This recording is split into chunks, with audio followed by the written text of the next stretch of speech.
Ladies and gentlemen, wishing you a peaceful night full of rest and relaxation tonight. We journey back to an age when time itself seemed to be much less important. Picture it, the flickering light of candles dancing through the night, casting soft shadows in every corner of medieval homes where the notion of time was far less precise than what we know today. Here, the days and nights were measured not by clocks, but by the rhythm of nature, and you might find yourself wondering how on earth they managed without the constant tick-tock we so rely on now. As you settle in, imagine the warm, flickering glow of a single candle at the center of a peasant's table. The soft sound of wax dripping into a pool, marking the passing of time like a slow, soothing rhythm. Time wasn't measured by hours back then. It was measured by the candle's life, by the rhythm of the flames and the shadows they cast. These simple methods of timekeeping made the days feel longer, quieter. You probably won't survive this if you're used to the frantic precision of modern life. But here, time was a patient meandering river, and life followed its pace without rush. So before you get comfortable, take a moment to like the video and subscribe, but only if you genuinely enjoy what I do here. I'd love to hear where you're tuning in from and what time it is there, so feel free to drop your location and local time in the comments. Now, dim the lights and let's ease into tonight's journey together. In the medieval world, there were no ticking clocks or synchronized watches. Instead, time was measured in a much more organic manner. Candles were one of the first real clocks of this age. Early medieval people, especially in the homes of the wealthy or in monasteries, used candles with markings or simply watched the wax melt. The melting wax, or more often the burn rate, was used to track the passing of hours. Yes, you heard that right. Hours weren't uniform like they are now.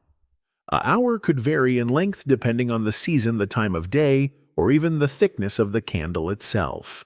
This way of telling time was rather imprecise, but it suited the slow pace of life. People didn't have the urgency that modern technology forces on us. You could drift from task to task without the looming pressure of precise schedules. And honestly, who's to say that's a bad thing? Wouldn't you feel a little less rushed if you knew time was just the light of a candle? Historians still debate the extent to which these early timekeeping methods influenced the slower, more reflective pace of medieval life. Was it the lack of clocks that slowed things down, or was it just the simple fact that there wasn't much to hurry for? Either way, this early relationship with time helped shape a culture that valued the flow of life, unburdened by the relentless march of seconds on a clock. You might wonder, how did people get anything done without precise time? Well, this was where the patterns of nature came in. Roosters crowed at dawn and the church bells rang at regular intervals. These natural cues became the heartbeat of the day. But let's not get ahead of ourselves before we dive into the intricate details of these rhythms. It's important to first set the stage for how these methods of timekeeping weren't just random, but deeply connected to the social and spiritual fabric of medieval life. So take a deep breath, feel the flicker of that candle's light, and imagine yourself there. Your only responsibility to follow the rhythms of nature and the slow passage of time. As you settle deeper into this slower-paced world, imagine waking up in a small medieval village. It's not the sound of an alarm clock that rouses you, but the distant crowing of roosters, signaling the arrival of dawn. Roosters, like the humble bells in the nearby monastery, are the first clocks you'll encounter today. This was the kind of timekeeping that ruled life in the medieval period. There were no reliable wristwatches or phones buzzing in your pocket. Instead, the natural world and the ringing of church bells served as the unofficial timekeepers, shaping how the day unfolded. The first light of dawn signals the start of your day, but not with the urgency we experience today. As you sit up and stretch, you hear the soft clatter of the blacksmith's hammer on an anvil, an unspoken reminder that the workday is beginning. No clock is necessary, because you know that as soon as the sun is up, it's time to get to work. The rhythm of daily life was more about the natural cues: sunrise, sunset, the position of the sun in the sky, and the occasional tolling bell to mark significant moments. For the peasants in medieval villages, time wasn't something measured by the ticking of a clock, but by the necessity of chores. You worked until your tasks were done, and you rested when it was too dark to continue. The day began when the first ray of sunlight hit the earth, and it ended when the last light faded from the sky. And much like the animals in the barn you worked in, cycles determined by light and dark rather than minutes and hours. Historians still argue whether the use of animals as time indicators, like the rooster's crow at dawn, was entirely practical or more of a social tradition. Some believe that the rooster's call was less about specific timing and more about a collective understanding of the beginning of the day. It was a shared experience, a gentle cue to awaken the village and prepare for the day ahead.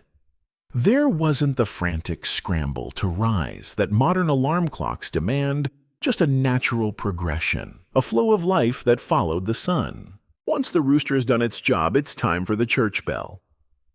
The bell is a sound that not only marks the hour for monks inside their monasteries, but also calls the villagers to gather for Mass, to pause for a moment of reflection, or simply to follow the rhythm of community life. The bells were not there to tell people exactly what time it was, but rather to guide them through the day in sync with their community and their faith. Now imagine that you're in one of these villages hearing the toll of the church bell at different intervals. These bells served as a reminder to pause and check in with the divine schedule.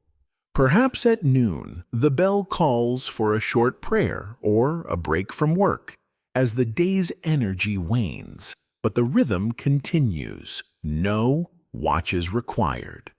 When the evening bell rings, signaling the end of the workday, you would find your own rhythm to sleep uninterrupted by the artificial constraints of clocks. You simply listened to the bells, and they told you it was time to rest. But not everyone lived according to these simple rhythms. In the wealthier homes, there was a different kind of timekeeping in place. Here, clocks were occasionally used, though they weren't as precise as today's timepieces. Early clocks, often large and mechanical, would chime on the hour, but they weren't particularly reliable. Their main function was not to manage time, but to make a statement: we have a clock. This was especially true in the palaces of kings and lords, where the appearance of a clock symbolized wealth and status, not efficiency. Historians often debate whether the early mechanical clocks were designed for religious purposes or simply as status symbols. Some argue that the clock was primarily a tool for scheduling religious services, while others believe that its main purpose was to impress visitors and show off the wealth of its owner. Regardless of its intended use, the clock in the homes of the wealthy only reinforced the idea that time could be manipulated and controlled, something that was still a foreign concept to the peasantry. As you begin to understand this, you may wonder, why did they need clocks in the first place? Wasn't the natural world enough to guide them? In many ways, it was. But for those in positions of power and influence, the advent of mechanical clocks was a subtle reminder that time could be shaped and controlled like everything else in their lives. It was an early form of luxury, a way to create structure and division in a world that still moved with the rhythms of nature. And so as the church bell tolls once more, signaling another hour, you realize that while clocks were beginning to appear in the homes of the rich, they were still a luxury. They were tools of distinction, not everyday life. The peasants who lived by the rooster's call the bells and the sun's position didn't need the accuracy that mechanical clocks promised. Their lives flowed according to a rhythm that didn't depend on precise moments, but on the natural ebb and flow of the world around them. As the day stretches on, let's imagine you're a peasant working the fields and you're guided only by the sunlight. The rising sun marks the start of your day, and the slow descent of the sun in the sky tells you when it's time to wrap up work. Your only clock is the sky above you, and if the clouds gather or the sun blazes too hot, it's the natural world, not a mechanical clock, that dictates your pace. Unlike today, when we check the time constantly, medieval farmers didn't measure hours. Instead, their workday was shaped by the seasons and the whims of nature. In winter, the days were short, so work was limited to the few hours of light available. But in summer, the days were long, and there was always more work to be done before the light faded. Whether you're tending the crops or caring for animals, time was always fluid, shaped by necessity and not by the rigidity of a ticking clock. You could almost say that your day was more in sync with the earth's breathing, rising with the dawn and resting with the dusk. Historians still argue whether this natural timekeeping system contributed to the calm pace of medieval life. Was it the rhythm of nature that made people feel less rushed? Or was it that life in general had fewer obligations? It's likely a little of both, but one thing is clear. People weren't constantly looking at a clock, worrying about whether they were on time for anything. As the day progresses, let's think about the ways in which the medieval world synchronized itself without watches.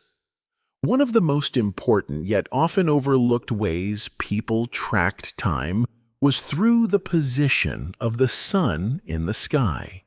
For example, midday was marked by the sun's highest point in the sky. This was the moment when everything from the workday to meals was scheduled. When the sun was directly overhead, it was time for a break, maybe a quick meal or a moment to rest your weary legs in the shade of a tree. The afternoon would continue until the sun began to dip, and then it was time to finish the day's work before the light disappeared entirely. This rhythm of life sounds so simple and so in tune with the natural world, doesn't it? You might even think that's the way things should be. But there were challenges too, ones that we don't think much about today. Without clocks, you had no way to guarantee when a meeting would start, or when the lord of the manor would arrive to collect taxes. For that, you had to rely on the sound of church bells. While the common folk lived by the natural flow of the day, the church bells provided a much-needed regularity.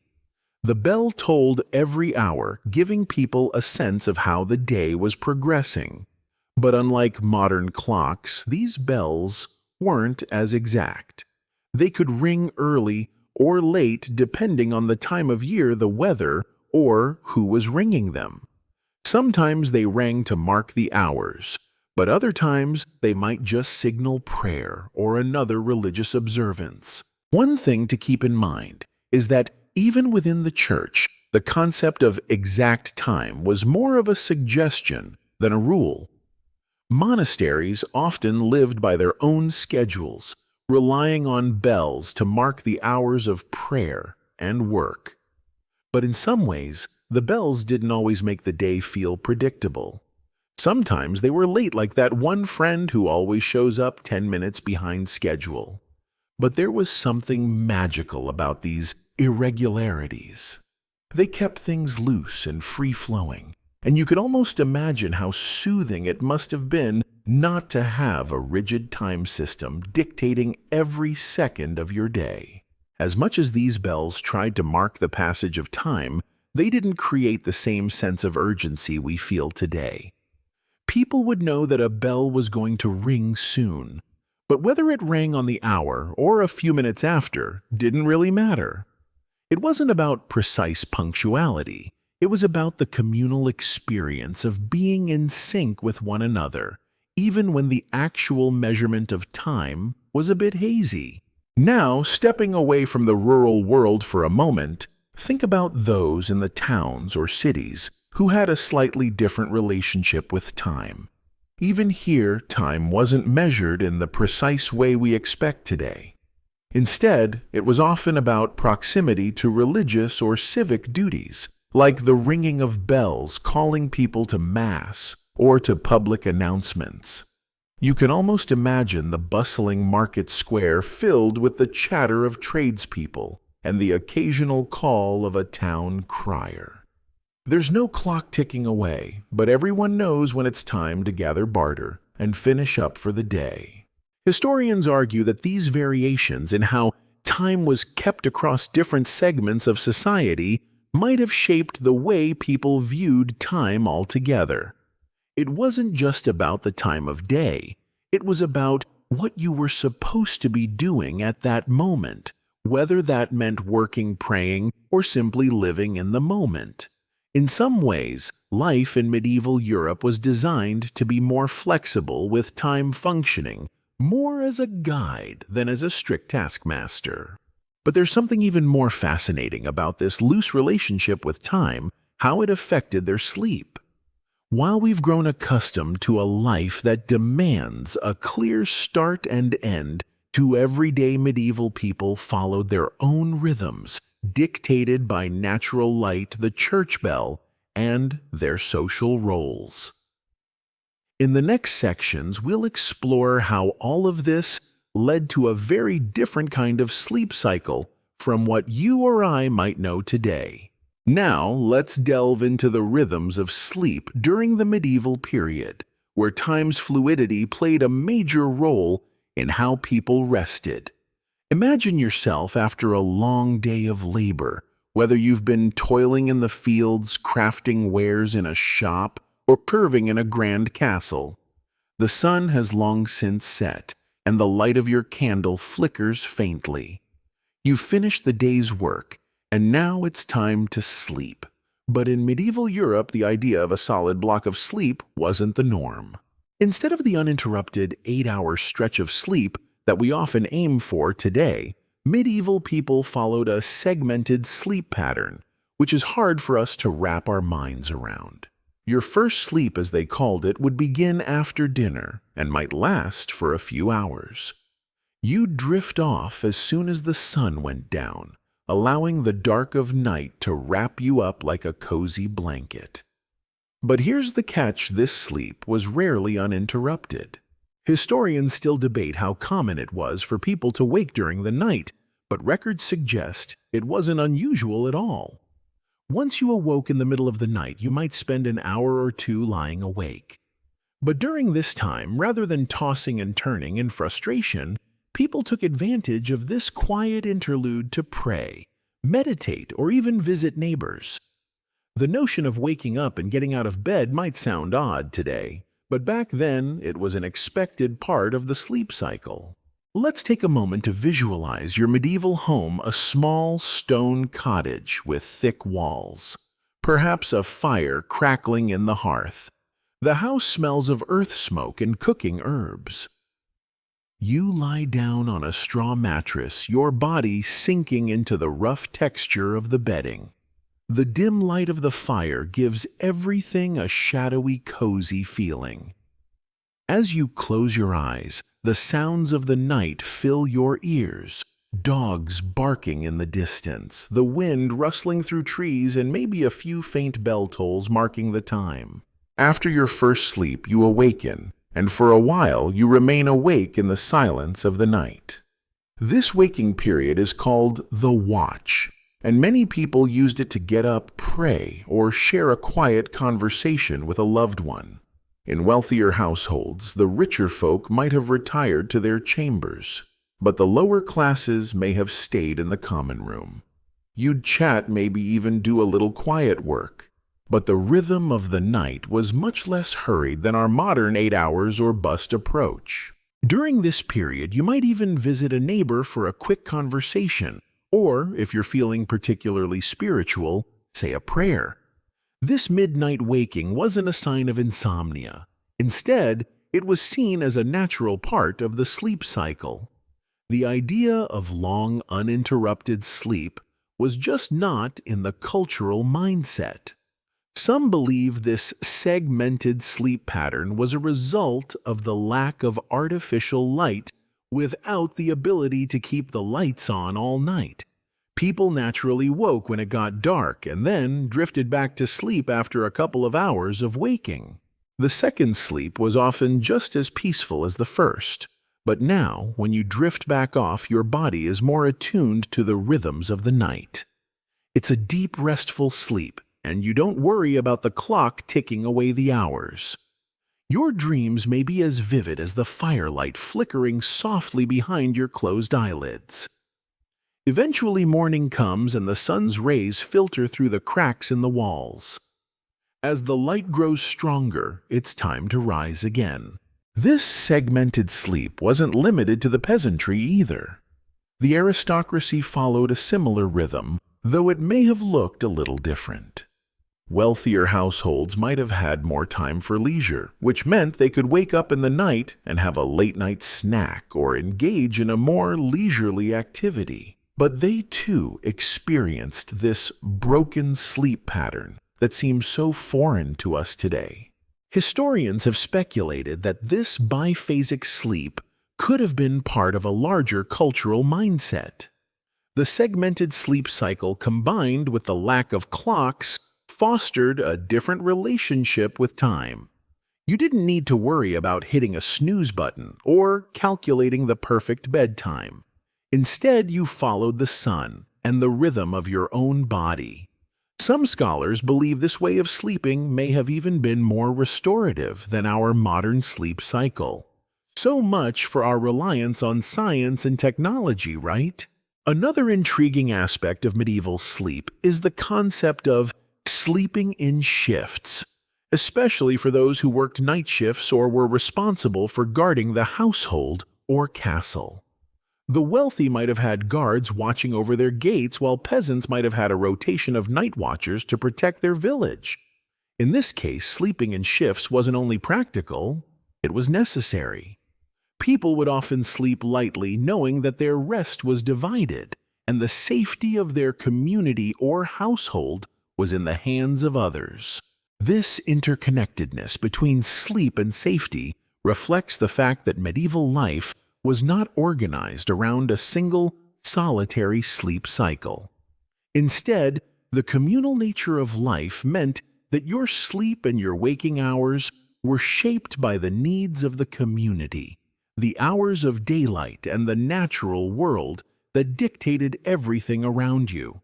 In fact, sleep was often shared either with family members in a single room or in the communal spaces of monasteries or castles, where multiple individuals might sleep in the same chamber, relying on each other for warmth and security. Historians still debate whether this segmented communal sleep cycle may have contributed to the closeness of medieval communities. Was it the lack of privacy that made people more interconnected, or was it simply the necessity of shared spaces that formed such strong bonds?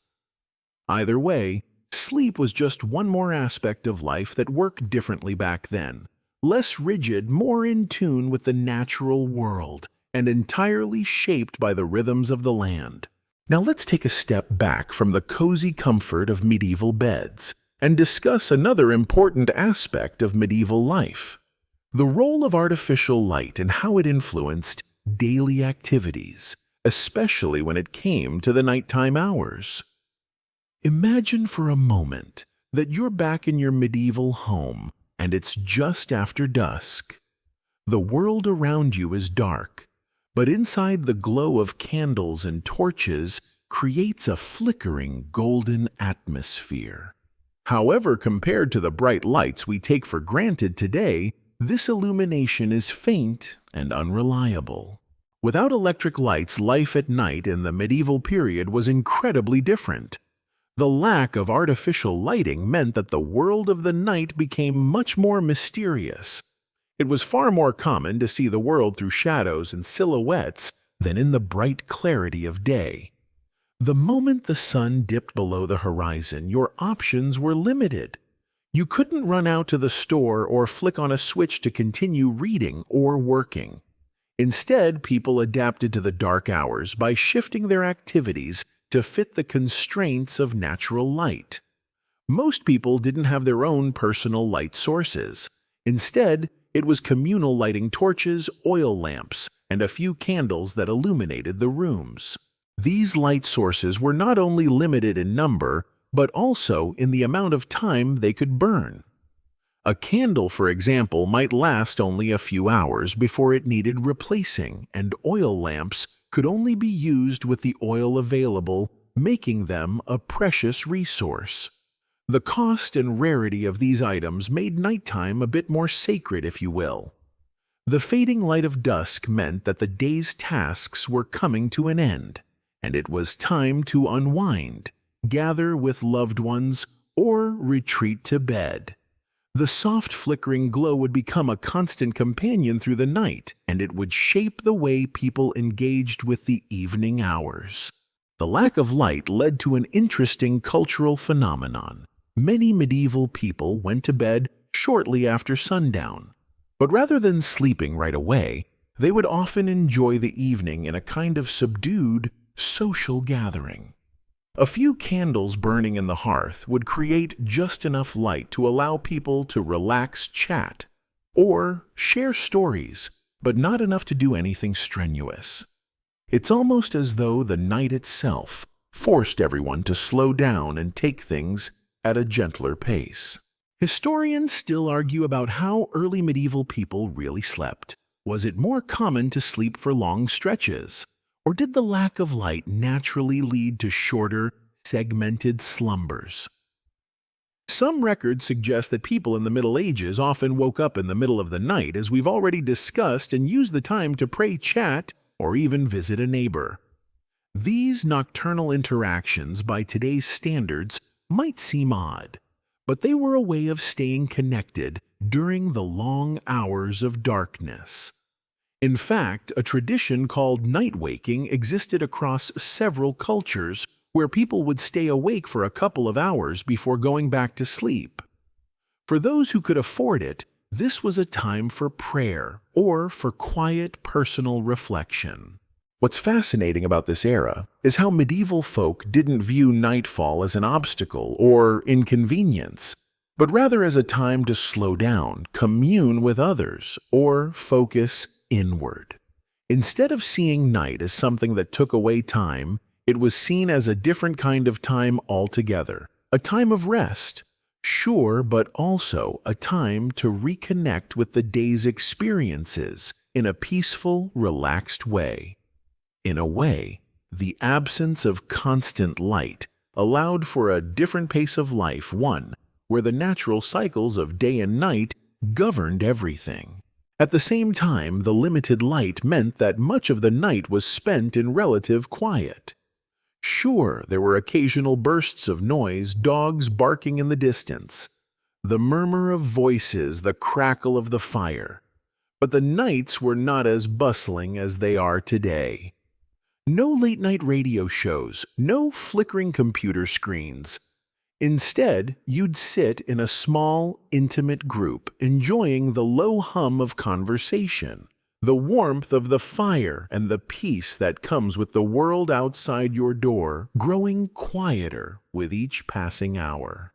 And let's not forget about the effect that this dim lighting had on the way people used their time. Without enough light to read a book for hours, many medieval folk would enjoy storytelling or listen to music. Imagine you're in a small cottage gathered around the fire. Someone begins telling a story, perhaps a local legend, or a tale of adventure from another land. The firelight casts shadows on the walls, and for a brief moment, you're transported to another world. This isn't like the world of today where we're often multitasking or consumed by devices.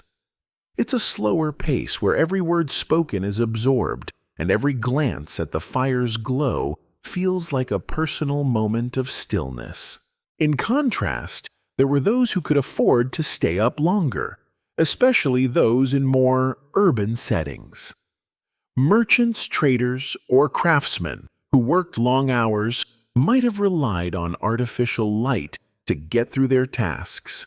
But even then, the artificial lighting they used, such as torches or oil lamps, was hardly sufficient to create a bright, bustling environment.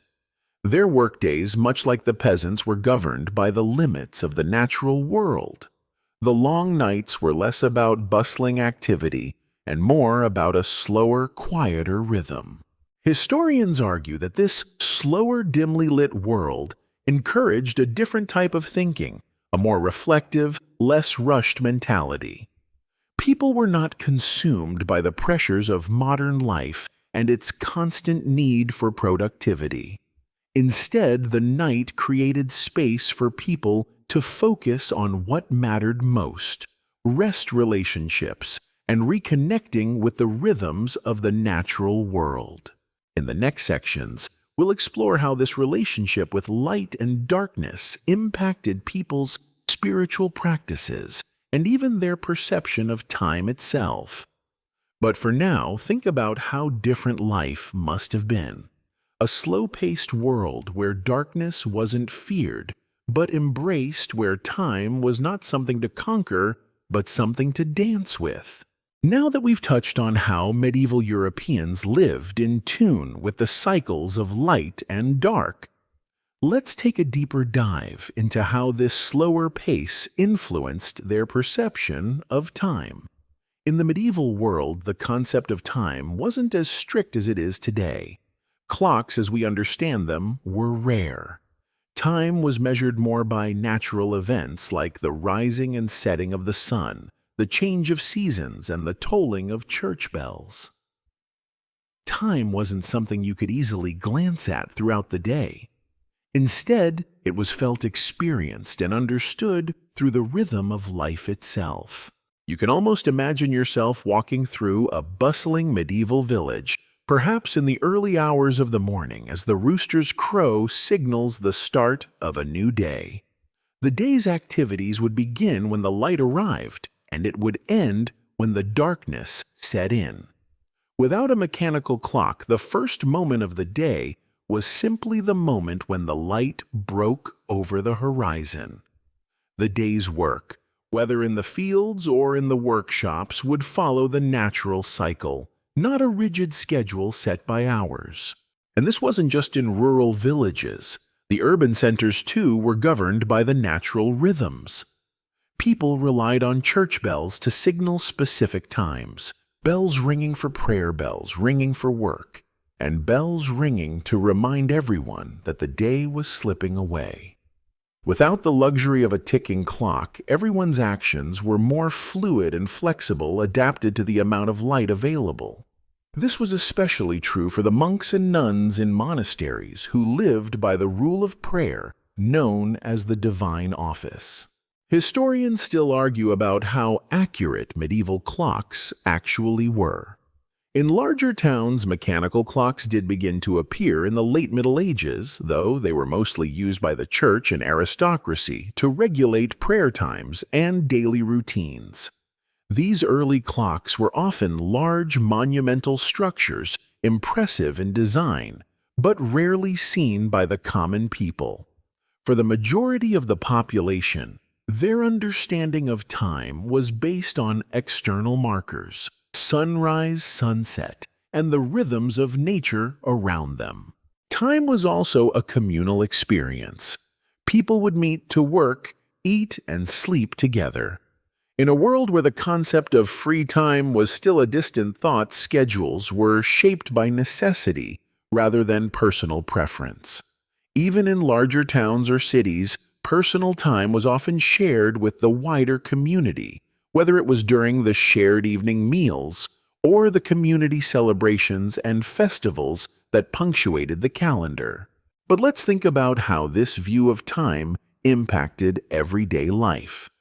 The day wasn't divided into strict hours. Instead, it was marked by a series of activities based on natural cues. For example, people might work for a few hours after sunrise, then take a break to pray or rest before continuing their tasks. This was far removed from the sense of urgency and deadline-driven days we experience now. The slow-flowing nature of time allowed for longer conversations, deeper relationships, and perhaps even a greater sense of peace. In fact, the lack of clocks helped foster a different kind of intimacy in relationships. Without the rush of modern life pushing everyone to constantly check the clock or meet deadlines, people spent more time in each other's company, whether during long communal meals or in the quiet of the night. They didn't rush through conversations. Instead, they lingered in moments enjoying the slow passage of time as they shared food stories and company. And this wasn't just limited to personal life. The workday, too, was slower. You didn't punch in at 9 a.m. and leave at 5 p.m. The rhythm of the day ebbed and flowed with the light. As we've seen, the first sleep typically began shortly after dinner, so the workday naturally had to be efficient within the hours of daylight.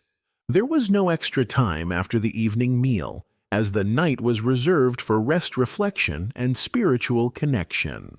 But as we move into the later Middle Ages, particularly around the 14th century, this began to change. The arrival of mechanical clocks in cities brought a greater sense of time discipline. Although not everyone had access to a clock, their presence in public squares and churches started to subtly reshape the understanding of time for medieval Europeans.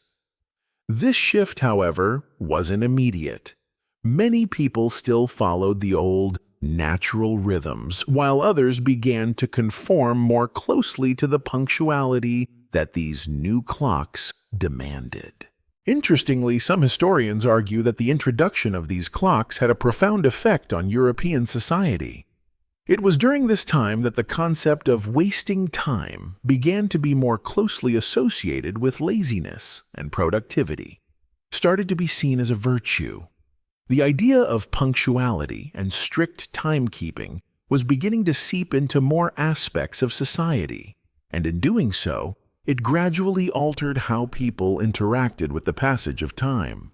But before this shift fully took hold, medieval people had a much more relaxed relationship with time. If something needed to be done, it would be done when it was done, not a moment sooner, and certainly not before the right time. This patience in many ways allowed for a more thoughtful and considered pace of life. Imagine a time when the day could stretch before you, unfolding like a lazy river, no rush, just a gentle flow from one moment to the next. Now let's imagine what this would have felt like for you living during the height of the Middle Ages.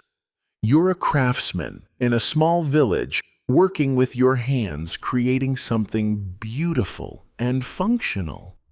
You don't have a clock on the wall telling you when to stop working. Instead, you know when the time is right, when the sun begins to lower in the sky, or when the bells toll, signaling the end of the day.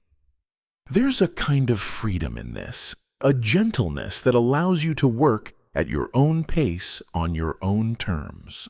Historians still debate the impact of this more fluid understanding of time on productivity. Some argue that the flexibility led to a more relaxed communal society, where work was viewed as part of the natural cycle. Others believe that the introduction of mechanical clocks and the shift towards punctuality ultimately led to the more rigid, deadline-driven culture we live in today. For now, though, we can appreciate the peaceful pace of life that medieval people experienced, when time flowed like a calm river without the pressure to constantly check the clock and instead with a focus on the natural rhythms that surrounded them. As we continue our journey into medieval life, let's shift our focus to a quieter but deeply important aspect of time: how medieval Europeans approached sleep itself.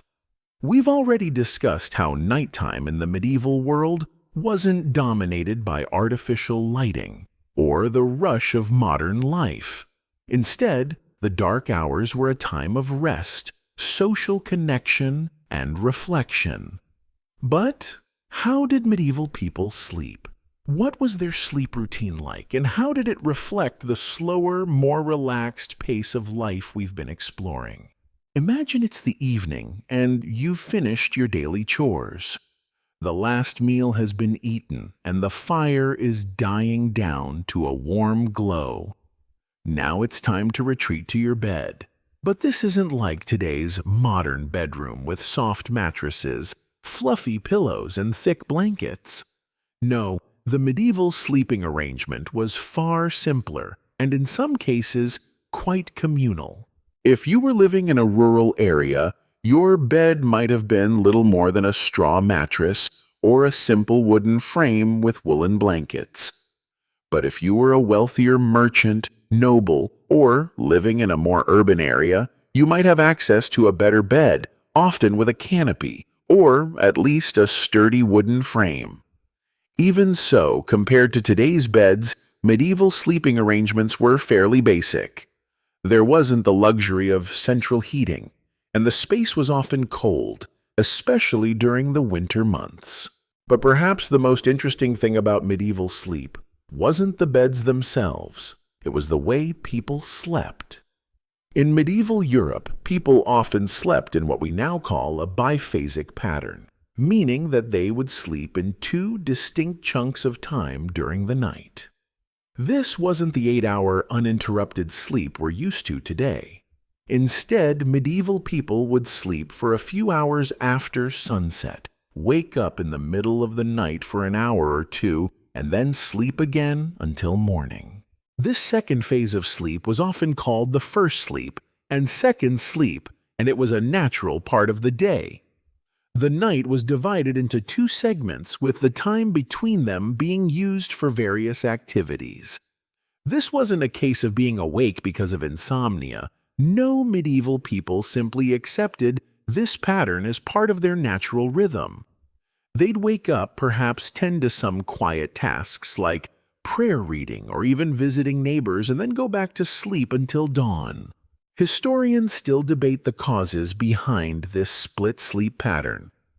Some suggest that the absence of artificial light made it difficult for people to stay awake for long periods of time after dark.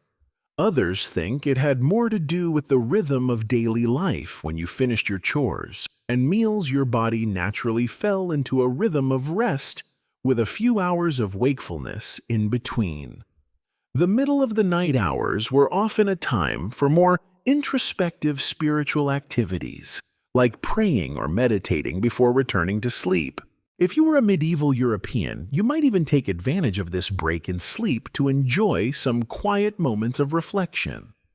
In fact, some accounts of medieval sleep describe it as a deeply peaceful, almost ritualistic activity. People would wake in the middle of the night and engage in quiet, solitary tasks, like reading from religious texts or pondering dreams. This midnight awakening was often seen as a sacred moment when the world outside was still and the mind was free from the distractions of the day. But the idea of first sleep and second sleep wasn't limited to rural life. In cities, the pattern persisted, albeit with slight modifications. Urban areas had a different dynamic, with more social gatherings taking place in the evenings. In these settings, the night would often be punctuated by social events such as communal dinners or gatherings at the tavern. And though urban dwellers might have had a bit more light to guide them through the night, their sleep pattern remained similar to that of their rural counterparts. After all, the absence of clocks and the demands of daylight meant that people adapted to the natural rhythm of the world around them. However, as time progressed, particularly into the late Middle Ages and beyond, changes began to occur in how people viewed sleep. The introduction of more consistent light in the form of street lamps and other artificial sources gradually made it possible for people to stay awake longer into the evening.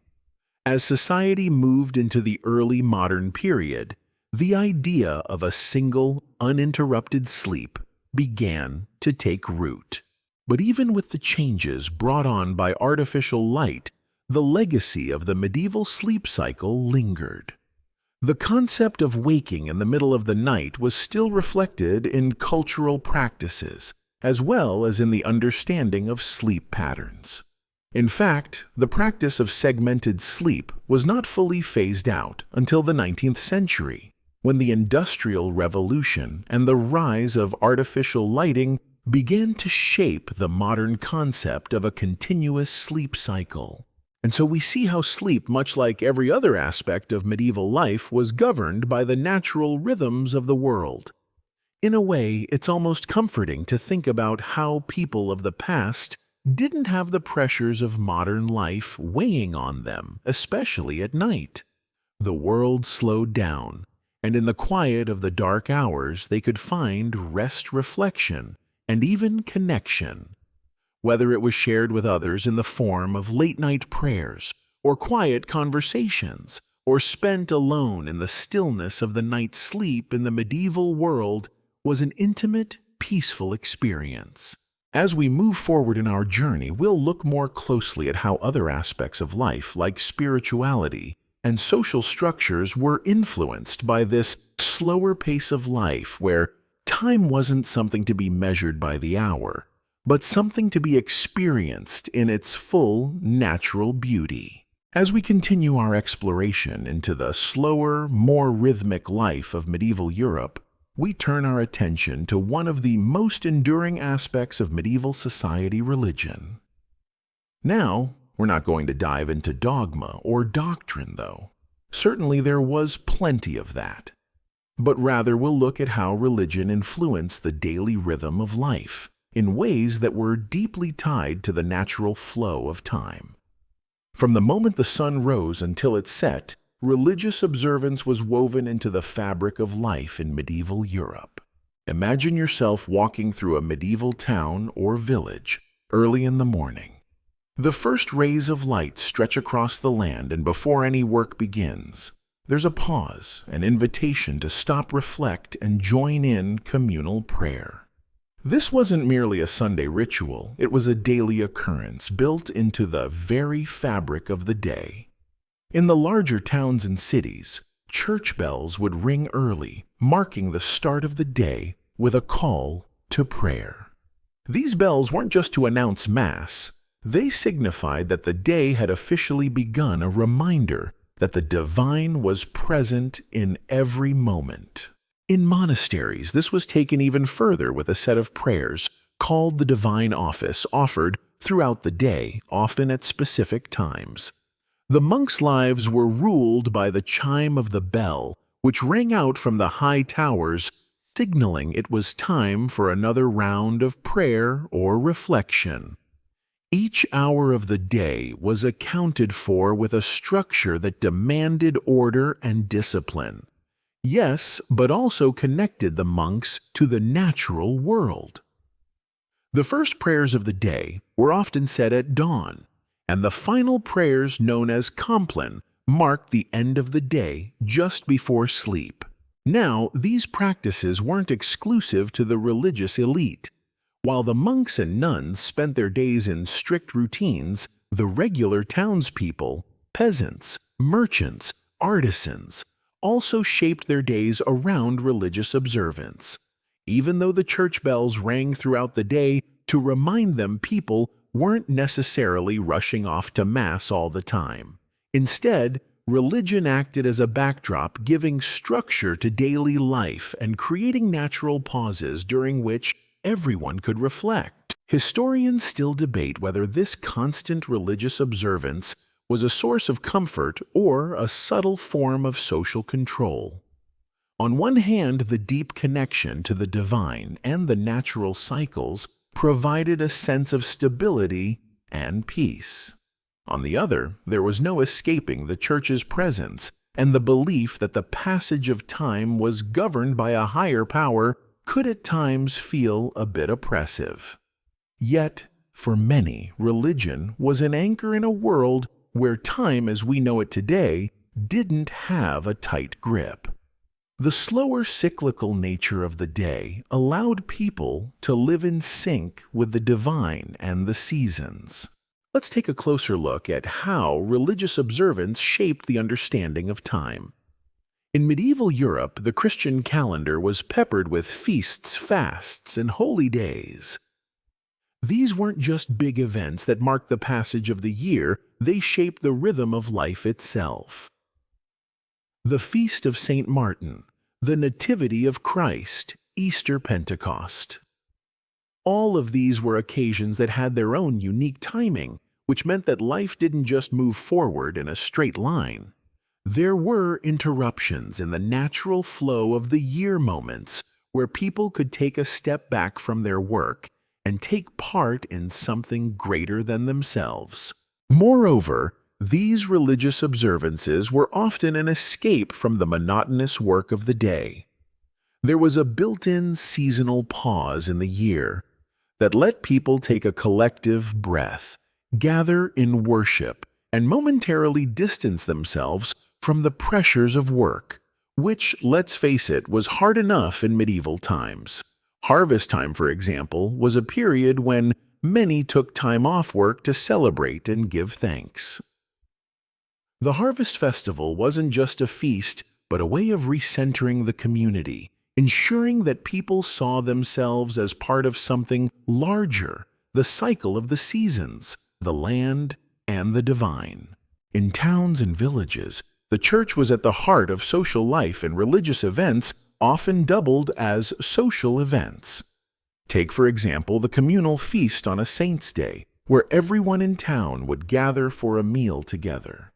These shared meals weren't just about eating.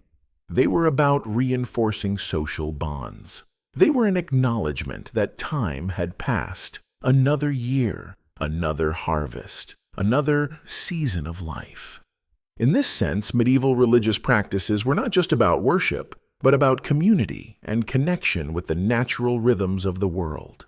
The church also acted as a stabilizing force in the medieval world. When medieval peasants worked their fields, they were working in sync with the natural cycles of the seasons, and their labor was considered sacred. Harvesting the crops wasn't just physical work, it was a form of spiritual worship.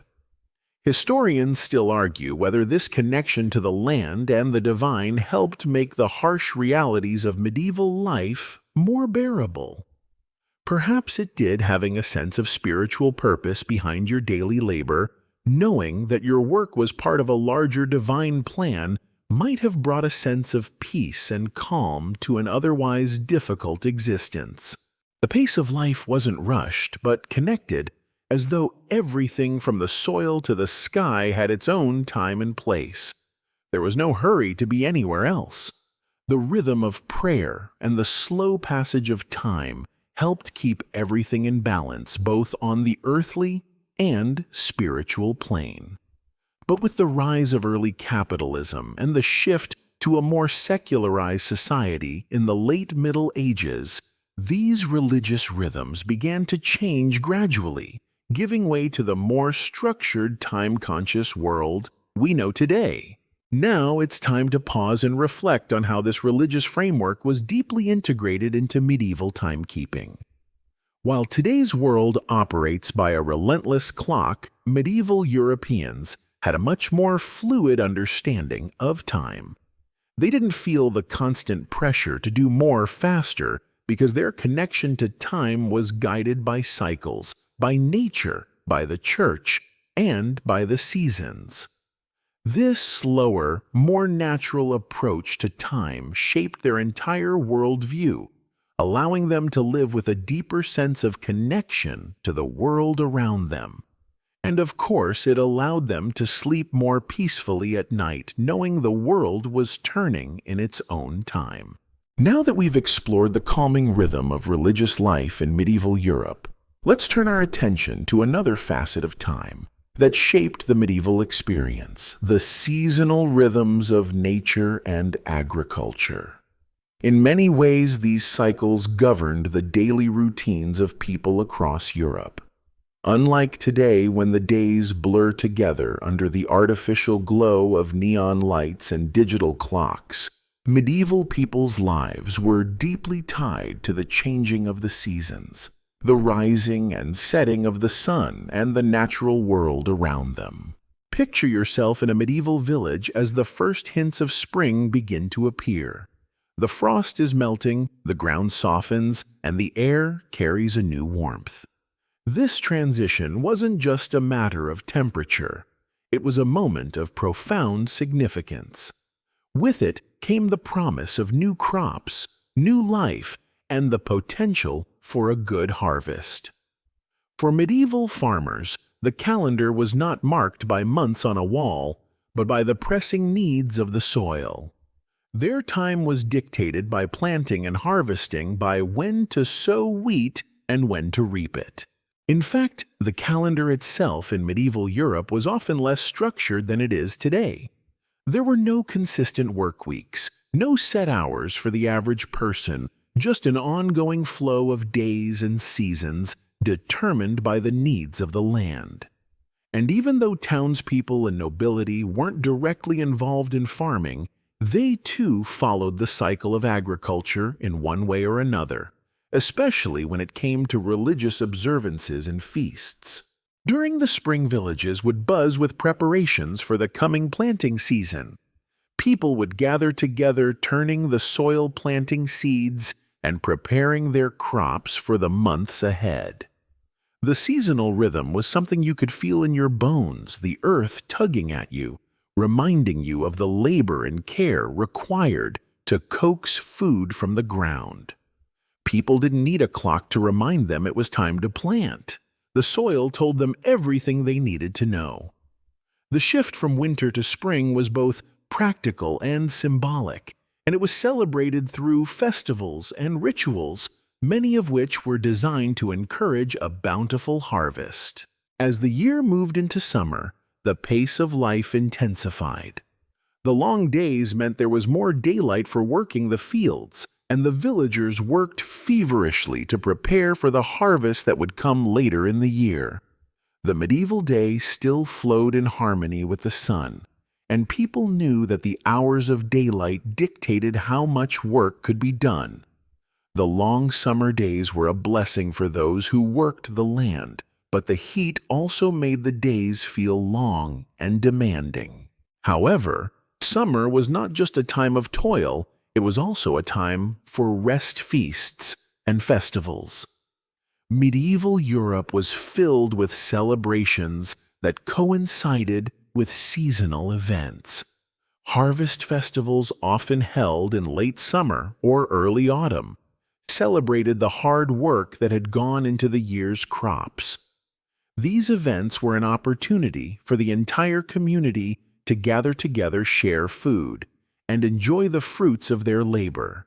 Historians still argue whether these festivals were as much about religious observance as they were about social bonding.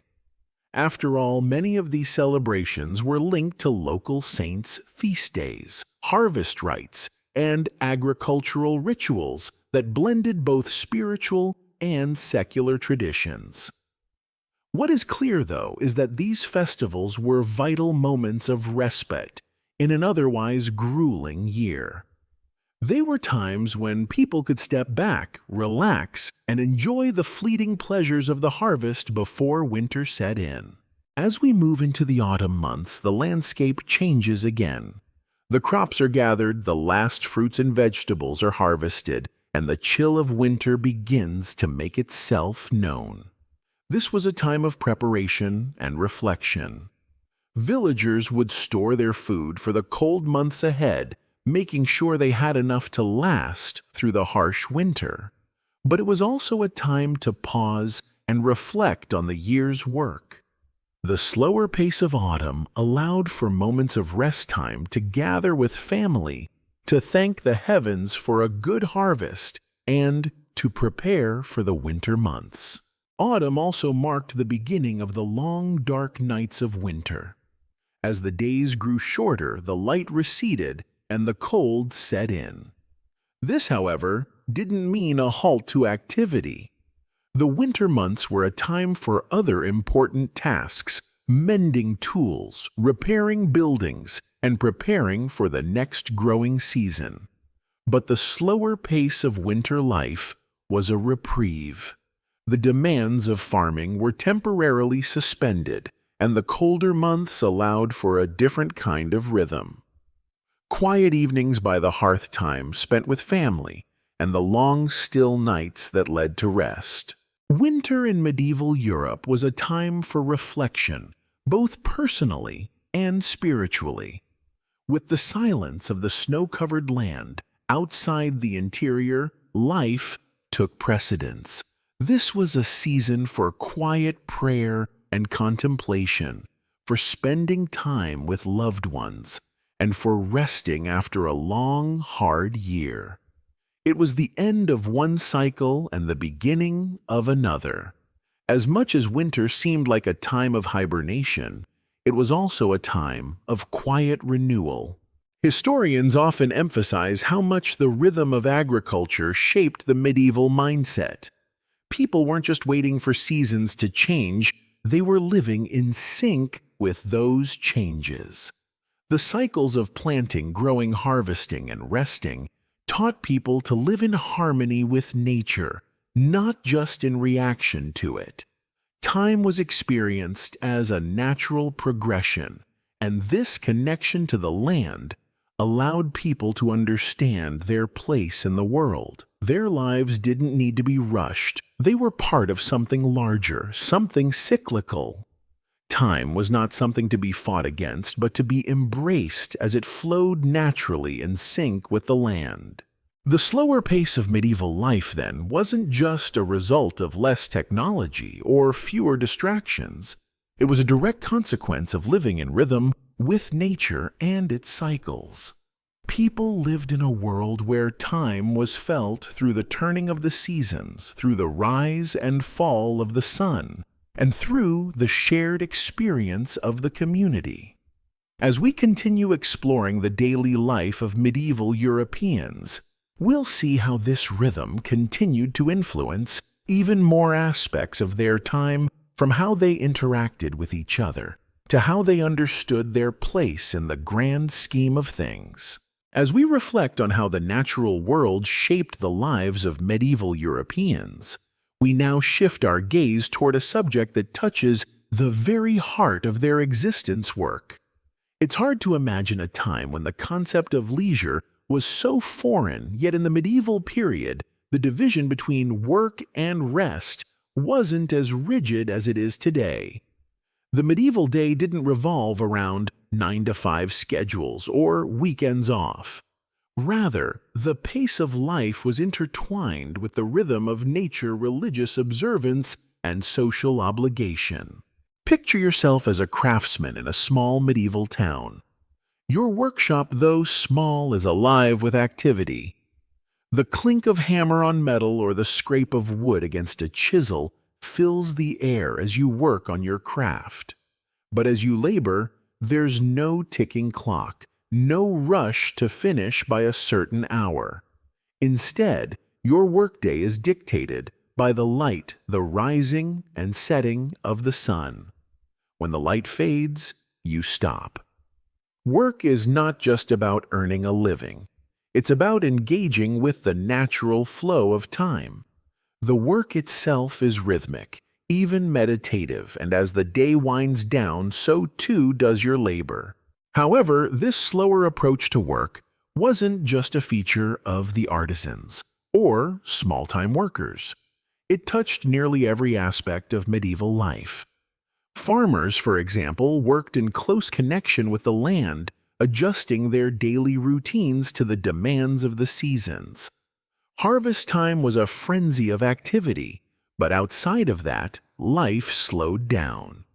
During the winter months when the fields lay fallow, there wasn't much to do except wait and prepare.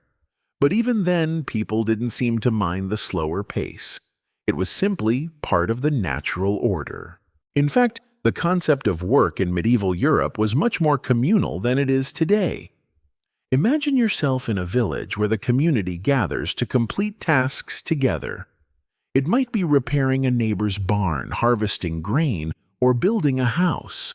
There's a sense of shared responsibility and collective effort. Work wasn't just about personal gain. It was about the health of the community. Everyone's labor was important, and each person's contribution helped support the others. Work was done in concert with nature, in rhythm with the seasons, and in harmony with the group. Even though medieval people didn't experience the stress of modern deadlines, work wasn't always easy. Labor was physically demanding and in many cases dangerous. But the connection to the land, the reliance on natural rhythms, and the communal aspect of work made it bearable. The pace was slow but steady. When the day ended, people could rest knowing that they had done their part. One area where the connection between work and time was particularly evident was in the lives of medieval peasants. While we often imagine the medieval peasant as a figure of endless toil, their days weren't always filled with back-breaking labor. In fact, they had periods of downtime. Winter, as we've discussed, was a season of rest, reflection, and preparation for the next cycle of work. Even during the growing season, there were moments when the labor of the field could slow down, and people could take time to enjoy the fruits of their labor or participate in social gatherings.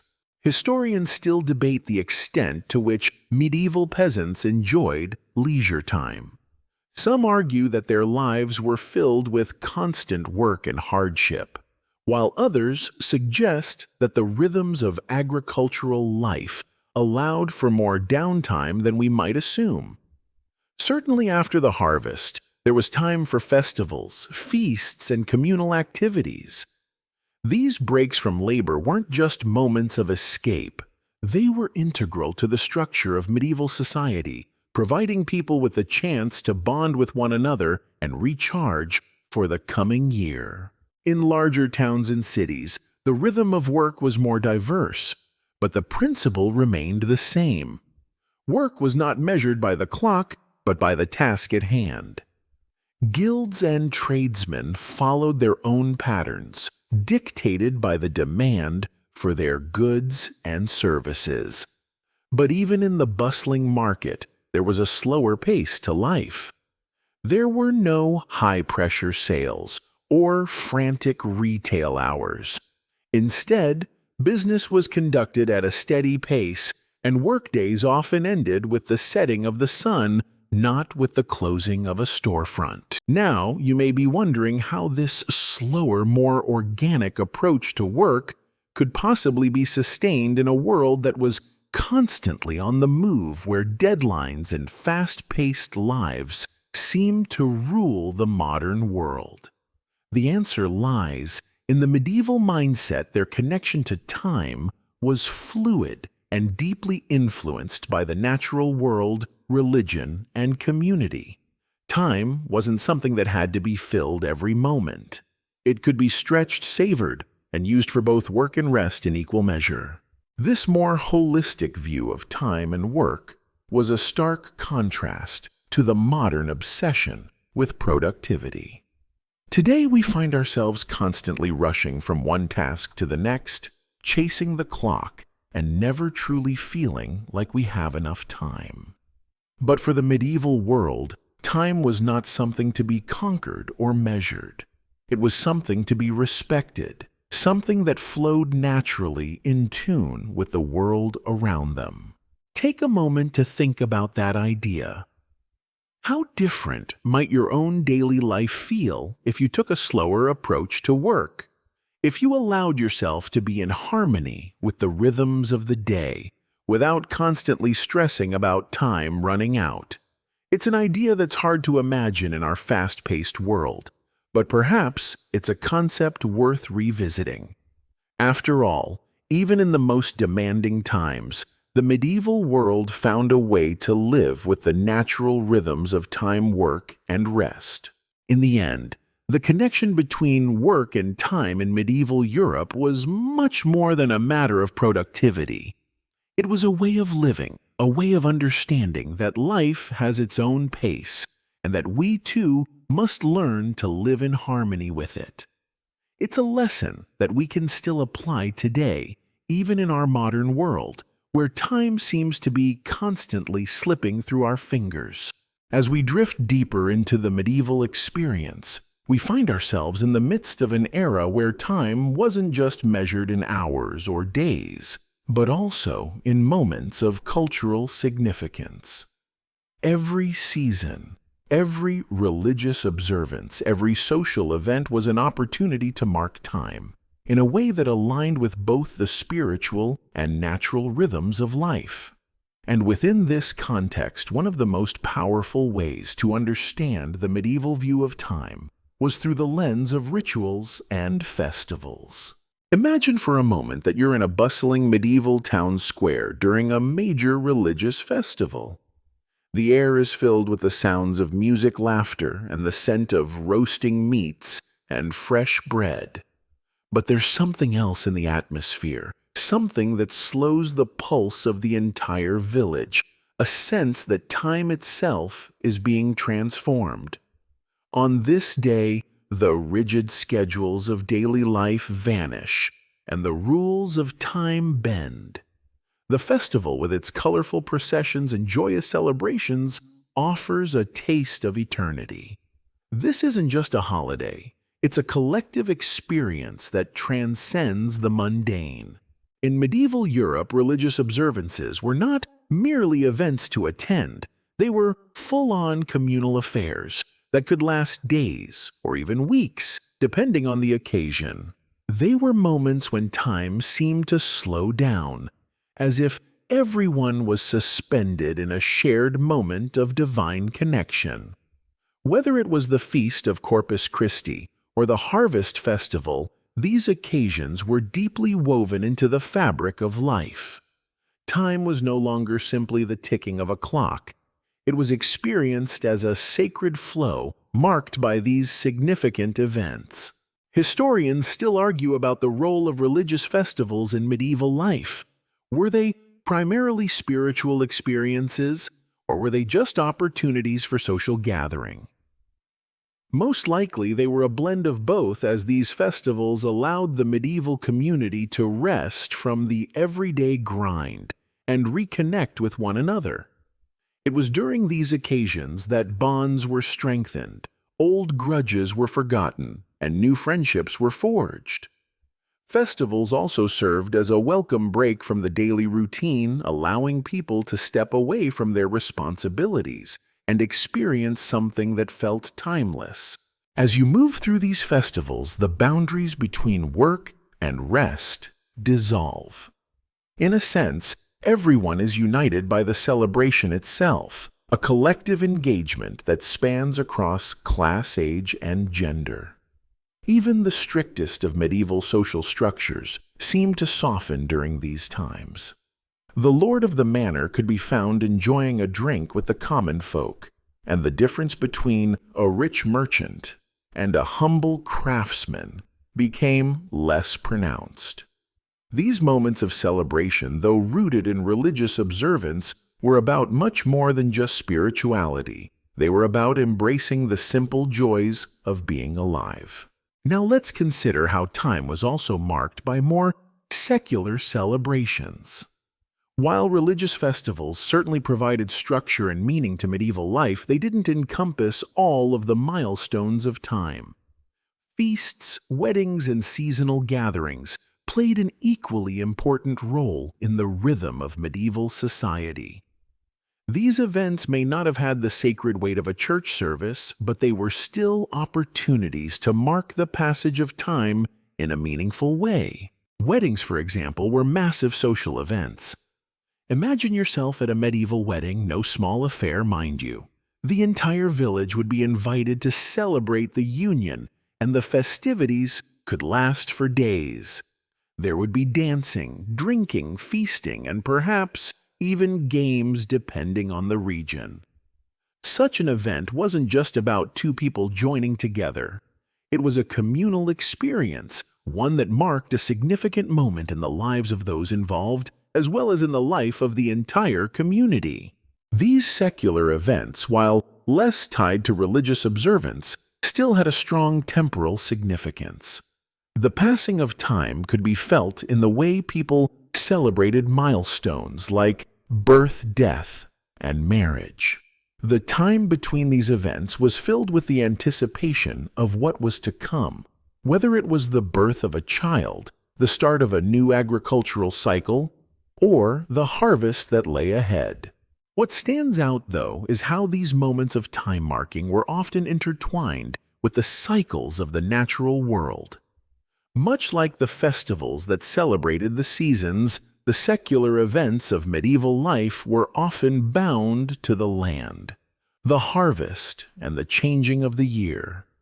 The medieval calendar wasn't just a religious or political tool, it was a way of reflecting the rhythms of the earth itself. It's also worth noting that the medieval calendar was not universally standardized. What this means is that different regions and even different villages had their own ways of marking time. The religious calendar had some consistency, but local festivals, saints' feast days, and secular holidays could vary greatly. In some places, certain saints' feast days were major celebrations, while in others, those same days were hardly acknowledged. There were no universal rules, just local customs that reflected the culture and needs of each community. Time, as it were, wasn't static. It was fluid and subjective, constantly changing based on local practices. This diversity of timekeeping reflects the very nature of medieval society, varied, decentralized, and deeply connected to local customs. People didn't experience time in a uniform way as we do today, where we're all running on the same global clock. Instead, their experience of time was shaped by their environment, their community, and the rhythm of the seasons. And as we move forward in our exploration of how time was perceived and marked in the medieval period, we can begin to see how this flexibility allowed medieval society to respond more naturally to life's uncertainties. The unpredictability of the seasons, the occasional crop failure, or the whims of local rulers meant that medieval people had to adjust to the flow of time. They couldn't control the natural world, nor could they always predict the future, but they could respond to it in ways that were communal, rooted in their environment, and perhaps, most importantly, flexible. In the end, this sense of fluidity and adaptability, this ability to live in sync with the natural world and the rhythms of daily life, was key to how medieval Europeans experienced time. It was a time not of rigid clocks and fixed schedules, but of seasons, cycles, and celebrations. In the next section, we'll take a closer look at how these rhythms played out in the everyday lives of common folk and nobility alike, revealing even more about the deep connection between time culture and nature. Now that we've seen how time could be experienced as a fluid communal force during the great festivals and events, we must turn our attention to the way the common folk lived out their daily lives. Their interactions with time were shaped not by an unrelenting tick of the clock, but by the demands of survival seasons and sacred observances. For them, time was not measured in minutes, but in tasks, and their sense of day was marked by simple yet vital activities: the rising of the sun, the chores of the morning, the rest of the afternoon, and the lull of evening. Imagine yourself in the quiet hours of a medieval village at dawn. The sun hasn't yet fully risen, but the roosters crow and the distant sound of a bell calling people to morning prayers stir you from sleep. The day begins not with the rush of a busy morning routine, but with a gentle connection to nature. The air is crisp, filled with the earthy smells of the land, and as you rise, you know that the hours ahead will be dictated not by clock time, but by tasks that need to be completed. Your day might start with a trip to the village well, where you fetch water for the day's cooking, cleaning, and washing. You don't race against a digital clock to get the water before a certain time, you just go when the need arises. Once the water is drawn, you might help with preparing breakfast or tending to the animals. It's not glamorous work, but it's necessary, and there's a rhythm to it, a routine that calms the mind and focuses the spirit. Throughout the day, your sense of time would be largely dictated by the changing light. The medieval day wasn't marked by set hours or strict schedules. Instead, people lived in a world where activities flowed naturally, in tune with the rising and setting of the sun. The more direct you were connected to nature, whether as a farmer, a craftsman, or a merchant, the more you could feel this shift. You might work steadily throughout the day, but when the light began to fade, you would know it was time to stop. There wasn't a pressing need to finish everything by a set hour. The work could always wait until tomorrow, unless it was an urgent matter. Historians often debate how the concept of free time existed in the medieval period, as we would define it today. Did medieval people even recognize the notion of leisure? Or did every moment need to be filled with some form of productive activity? On the one hand, it's clear that the demands of agrarian life and small-scale craftsmanship left little room for downtime. But at the same time, there were many pauses in the day, moments of rest, conversation, and contemplation that were built into the rhythm of life. For the peasants and laborers, this time was often filled with simple pleasures, talking with a neighbor, sitting by the fire, playing a game, or perhaps attending a local gathering. These weren't grand events, but moments of connection that helped mark the passage of time in meaningful ways. For medieval nobles, time was still somewhat tied to the land and seasons, but it was also more structured by the demands of their estates and the court. While peasants worked the land, nobles often presided over it. However, just as their lives were more luxurious, they were also more burdened by the demands of political power and the constant need for display. A noble's day might be dictated by the upkeep of their castles, the arrival of guests, or attending courtly matters. But again, the flow of time was often linked to the seasons, hunting expeditions, and religious observances. Much like the common folk, the rhythm of a noble's day was marked not by precise hours, but by the movement of nature and the ebb and flow of responsibilities. Interestingly, medieval nobility did not measure time in the same manner we do today. Their schedule was not ruled by the tick-tock of clocks, but rather by the sun's position, religious rituals, and the availability of daylight. For instance, noble feasts often began in the late afternoon, allowing guests to arrive in the daylight and enjoy a long evening of food, drink, and music. After dinner, the party would linger into the night, enjoying conversation and entertainment, often under candlelight, as they didn't need to rush anywhere for a bedtime. At the heart of medieval life was the church, which served as both spiritual and temporal authority. The church didn't just set religious festivals and feasts. It also dictated the very structure of time for most medieval Europeans. Monasteries kept their own highly regulated schedules, marked by a series of bells that signaled prayer times. These bells rang throughout the day, and monks and nuns would perform their rituals according to the liturgical hours. But even outside the monastery, The church had a significant influence on daily life. Bells would call townspeople to Mass, signaling the time to pause work and attend religious services. The regularity of these church bells was one of the few ways that the medieval world interacted with a fixed sense of time. But for many, the bell wasn't an interruption. It was a signal to take a break from worldly matters and reconnect with something greater.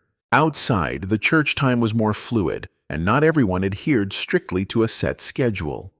As we've seen, life was governed by the rhythms of the land, and the structure of time was tied to the natural world.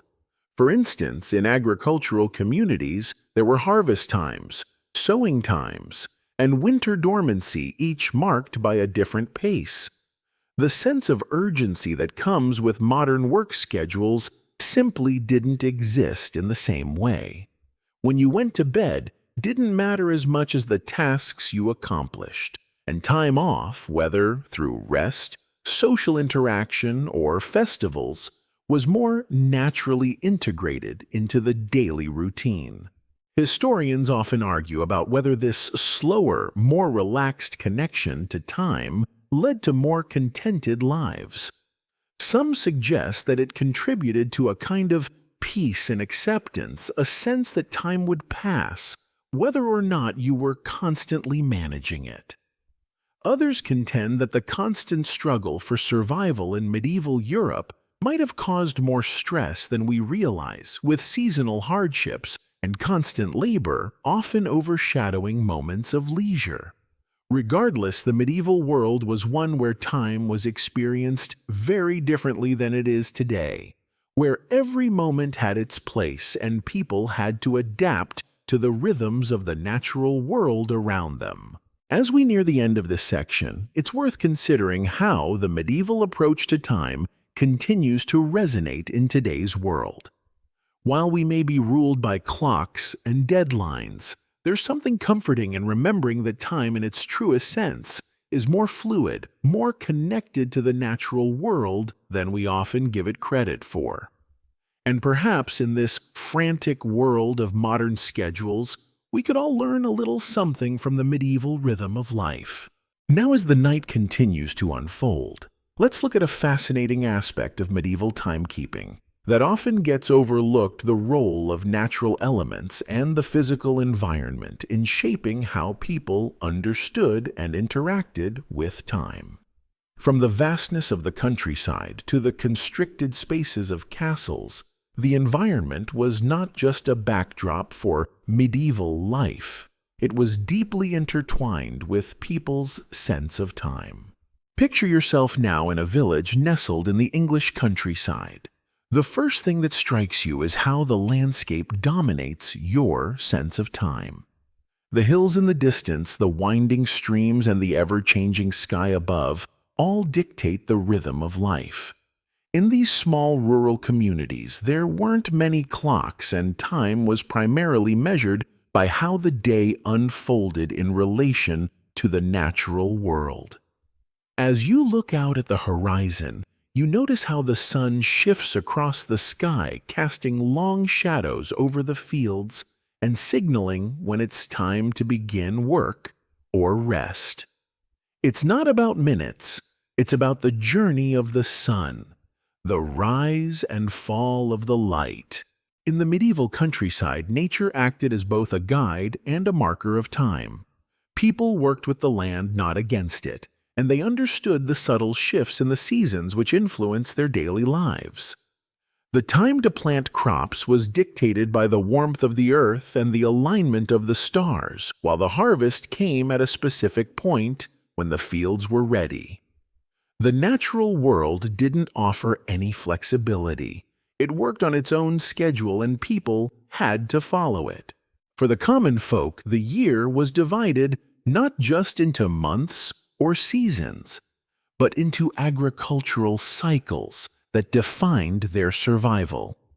The sowing of seeds in the spring, the tending of crops in the summer, and the harvest in the fall were all key moments in the annual rhythm of life. Each of these stages marked a specific point in time, and not following the cycles of nature could mean disaster. Farmers, for instance, didn't need to look at a clock to know when it was time to sow. They knew from centuries of practice that this was the moment when the soil was warm enough to accept seeds. This connection to the land, to the unrelenting pull of nature, led to a life where time was more cyclical than linear. Instead of counting down the days, the people of medieval Europe lived through a series of repeating cycles, each year's crop grown, harvested, and replaced by the next.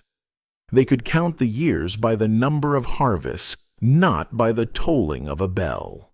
Now let's shift gears and focus on the more urban parts of medieval life. Though the countryside provided the foundational rhythms of time, the growing cities and towns in medieval Europe presented a different experience. Life in these bustling centers of commerce, politics, and culture did indeed introduce more structure. But even here, the absence of precise timekeeping was still felt.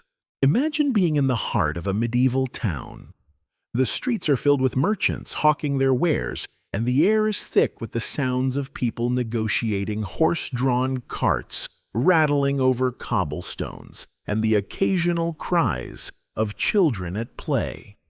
While life here seems to be moving at a faster pace compared to the countryside, the town still doesn't run by the clock. Instead, time is determined by public events, local bells, and social rituals. The tolling of the bell at the church marks the start of the working day, while other bells signal prayer times, or the closing of the market at dusk. Town life offered an interesting contradiction. While the people in the city were more likely to live in densely packed quarters with access to more public services and markets, their experience of time was still dictated by broader natural rhythms.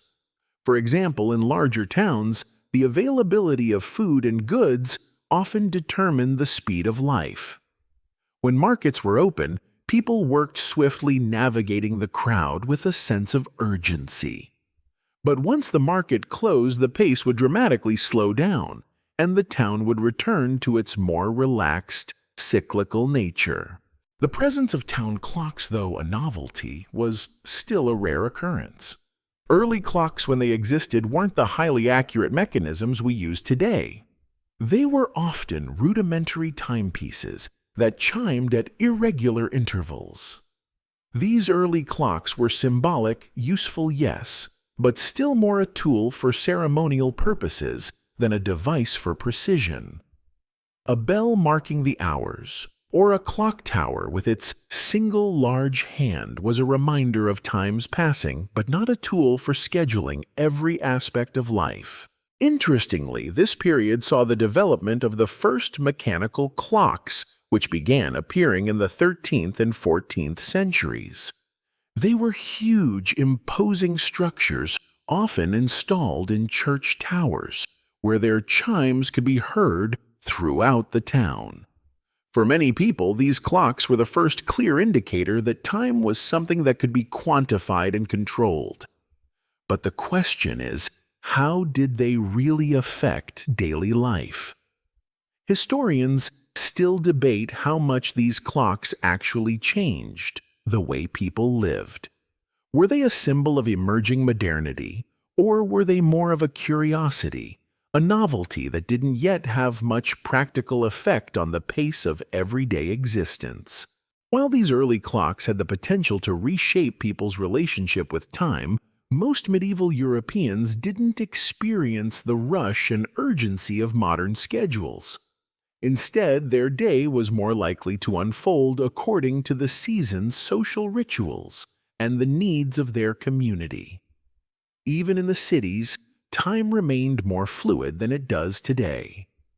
As a result, there was an overall sense of calmness, an understanding that time could wait, and things would get done when they needed to. This fluidity of time, shaped by natural rhythms, was especially important for those who lived in the shadow of the church.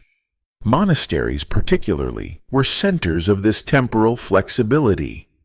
Here, time was still governed by bells, prayers, and the structure of the liturgical calendar. But the lives of monks and nuns were often defined not by the ticking of a clock, but by the needs of the spiritual community and the cycles of nature. As we continue to explore medieval life, it's clear that the connection between time and the environment wasn't just symbolic. It was essential to the way people lived. Time wasn't a rigid structure to be measured and controlled. It was a living, breathing entity that interacted with nature rituals and daily work. And though the development of mechanical clocks would eventually pave the way for more precise timekeeping, the medieval view of time as something tied to nature's rhythms would endure in many ways well into the modern era. In the next stage of our journey through medieval timekeeping, let's delve deeper into the broader cultural practices surrounding time, and specifically how certain religious observances played a defining role in structuring the medieval day. While we've already touched on the importance of church bells and prayer times, the religious calendar and its influence on people's daily activities merit a closer look. For medieval Europeans, time was not just a series of hours and minutes to be filled with mundane tasks. It was imbued with deep spiritual significance, offering a sacred rhythm to everyday life. Imagine yourself as a devout Christian living in a small village. The church is the heart of your world, and its influence stretches far beyond the walls of the building. Your day is shaped by the observances and prayers mandated by the church, with each moment having its own sacred purpose. As the first light of dawn breaks through the window, you hear the church bell toll, signaling the start of the first prayer of the day matins. You might not be aware of the specific time of day after all. Who needs a watch when the bell lets you know when to rise and when to kneel in prayer? For the monks and nuns in their monasteries, prayer wasn't just a part of the day, it was the backbone of time itself. The monastic schedule, which was rigorously structured around prayer times, divided the day into segments of divine worship. This schedule, known as the divine office, was dictated by the church, and it kept time in a sacred rhythm. The hours of prayer marked specific times of the day, often aligned with the rising and setting of the sun. These hours included matins, lauds, vespers, and compline, each with its own set of prayers and rituals. But while the clergy had a firm grasp on time in this way, the average person's daily life wasn't dictated entirely by these religious observances. While the church was undeniably the most powerful timekeeper in medieval Europe, it wasn't the only influence on how time was lived. The passing of seasons, local festivals, and important life events like births and deaths also structured the way people interacted with time. Historically, there is an ongoing debate about the degree to which the Christian calendar influenced medieval people's understanding of time. Did the religious observances truly dominate their sense of time? Or did they simply fit into a broader, more natural rhythm of life? For some scholars, the ritualistic nature of these prayers represents a fascinating intersection between religious devotion and timekeeping. Time wasn't just something to be measured, it was something to be revered, experienced through prayer and reflection. Let's take a moment to think about how this works practically. Imagine that it's noon, perhaps you're finishing up lunch when suddenly the bell rings again. It's time for the Angelus, a prayer dedicated to the Annunciation. You stop what you're doing, bow your head, and take a few moments to offer your devotion. This isn't an interruption of your day. It's part of the rhythm woven seamlessly into the fabric of your existence. Now, shift your focus to one of the most important observances of the medieval year, the cycle of festivals. These were grand occasions that shaped the medieval calendar. The feast days of saints, the various holy seasons, and the major religious holidays brought structure and meaning to time in ways that modern calendars simply can't replicate. For the average medieval person, the year didn't simply consist of 4 seasons. It was composed of holy days and feasts that marked time with sacred importance. Christmas, Easter, and All Saints' Day weren't just dates on a calendar. They were moments that marked shifts in both spiritual and temporal rhythms. Take Christmas as an example. In a medieval town or village, the lead-up to Christmas was an intense period of preparation. There were meals to plan, altars to decorate, and prayers to prepare for. Advent was a time of reflection, a time when people would prepare themselves spiritually for the coming of Christ. And then, on Christmas Eve, there would be Midnight Mass, a service that for many marked the highlight of the year. In medieval Europe, this wasn't just a day of giving presents or sitting down to a large meal. Christmas was a deeply spiritual event that took over the entire community, and even the passage of time seemed to slow as people entered into the sacred moment. While the Church may have established these religious observances, they were far from isolated events. People came together to mark these moments, and time wasn't merely about getting through the day, it was about living through significant milestones. The sacred calendar punctuated the flow of everyday life, creating a steady rhythm that was far more fulfilling than simply marking off hours on a clock. In towns and cities, this sense of communal time was even more pronounced. Festivals often meant public gatherings, processions, and celebrations that could involve the entire town. Imagine the excitement in the streets as the day of a saint's feast approaches. Merchants and townspeople gather for elaborate processions, parades, and feasts. These events were not just about honoring the saint, they were also about connecting with the community, about marking time in a way that transcended the individual experience. The experience of time was bound up in these communal celebrations, and people didn't need a clock to remind them of the importance of these days. The influence of the Church on time wasn't limited to the large-scale observances, it also extended to everyday moments. Think about how the Church's presence in the lives of common people shaped their temporal experience. The local priest would lead Mass, give counsel, and provide spiritual direction, marking time in a steady, predictable way.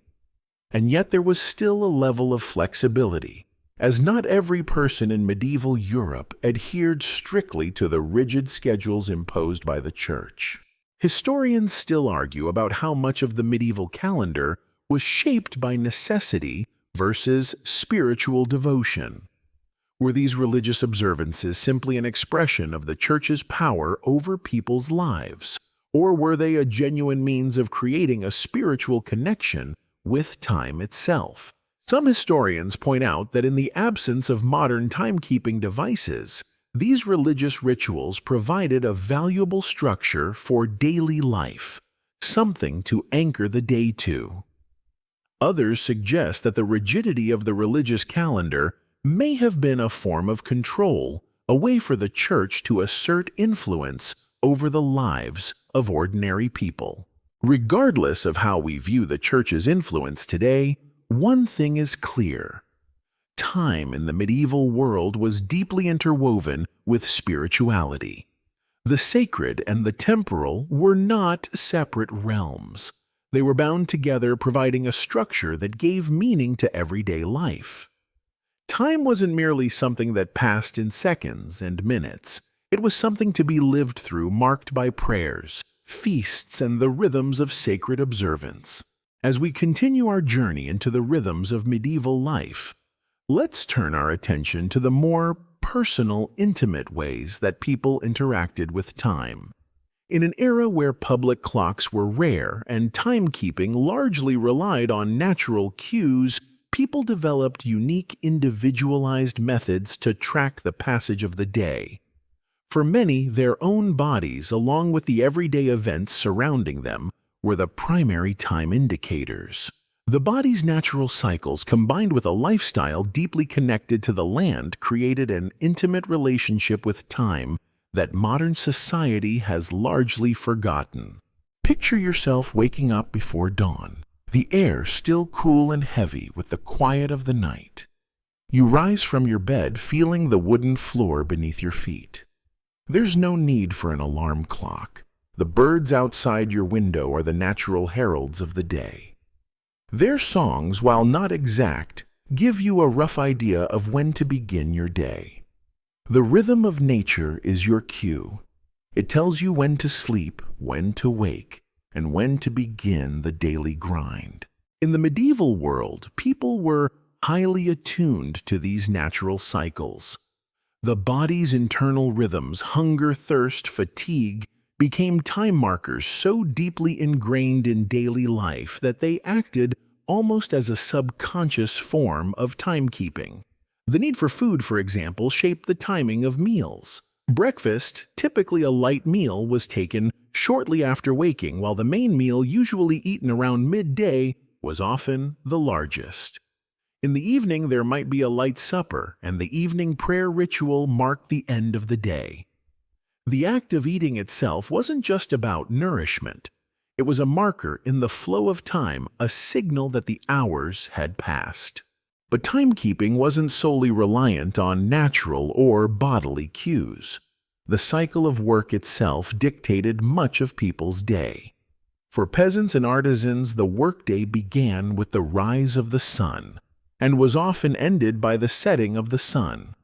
With no electric lights to extend the day, there were simply fewer hours to work in the winter months.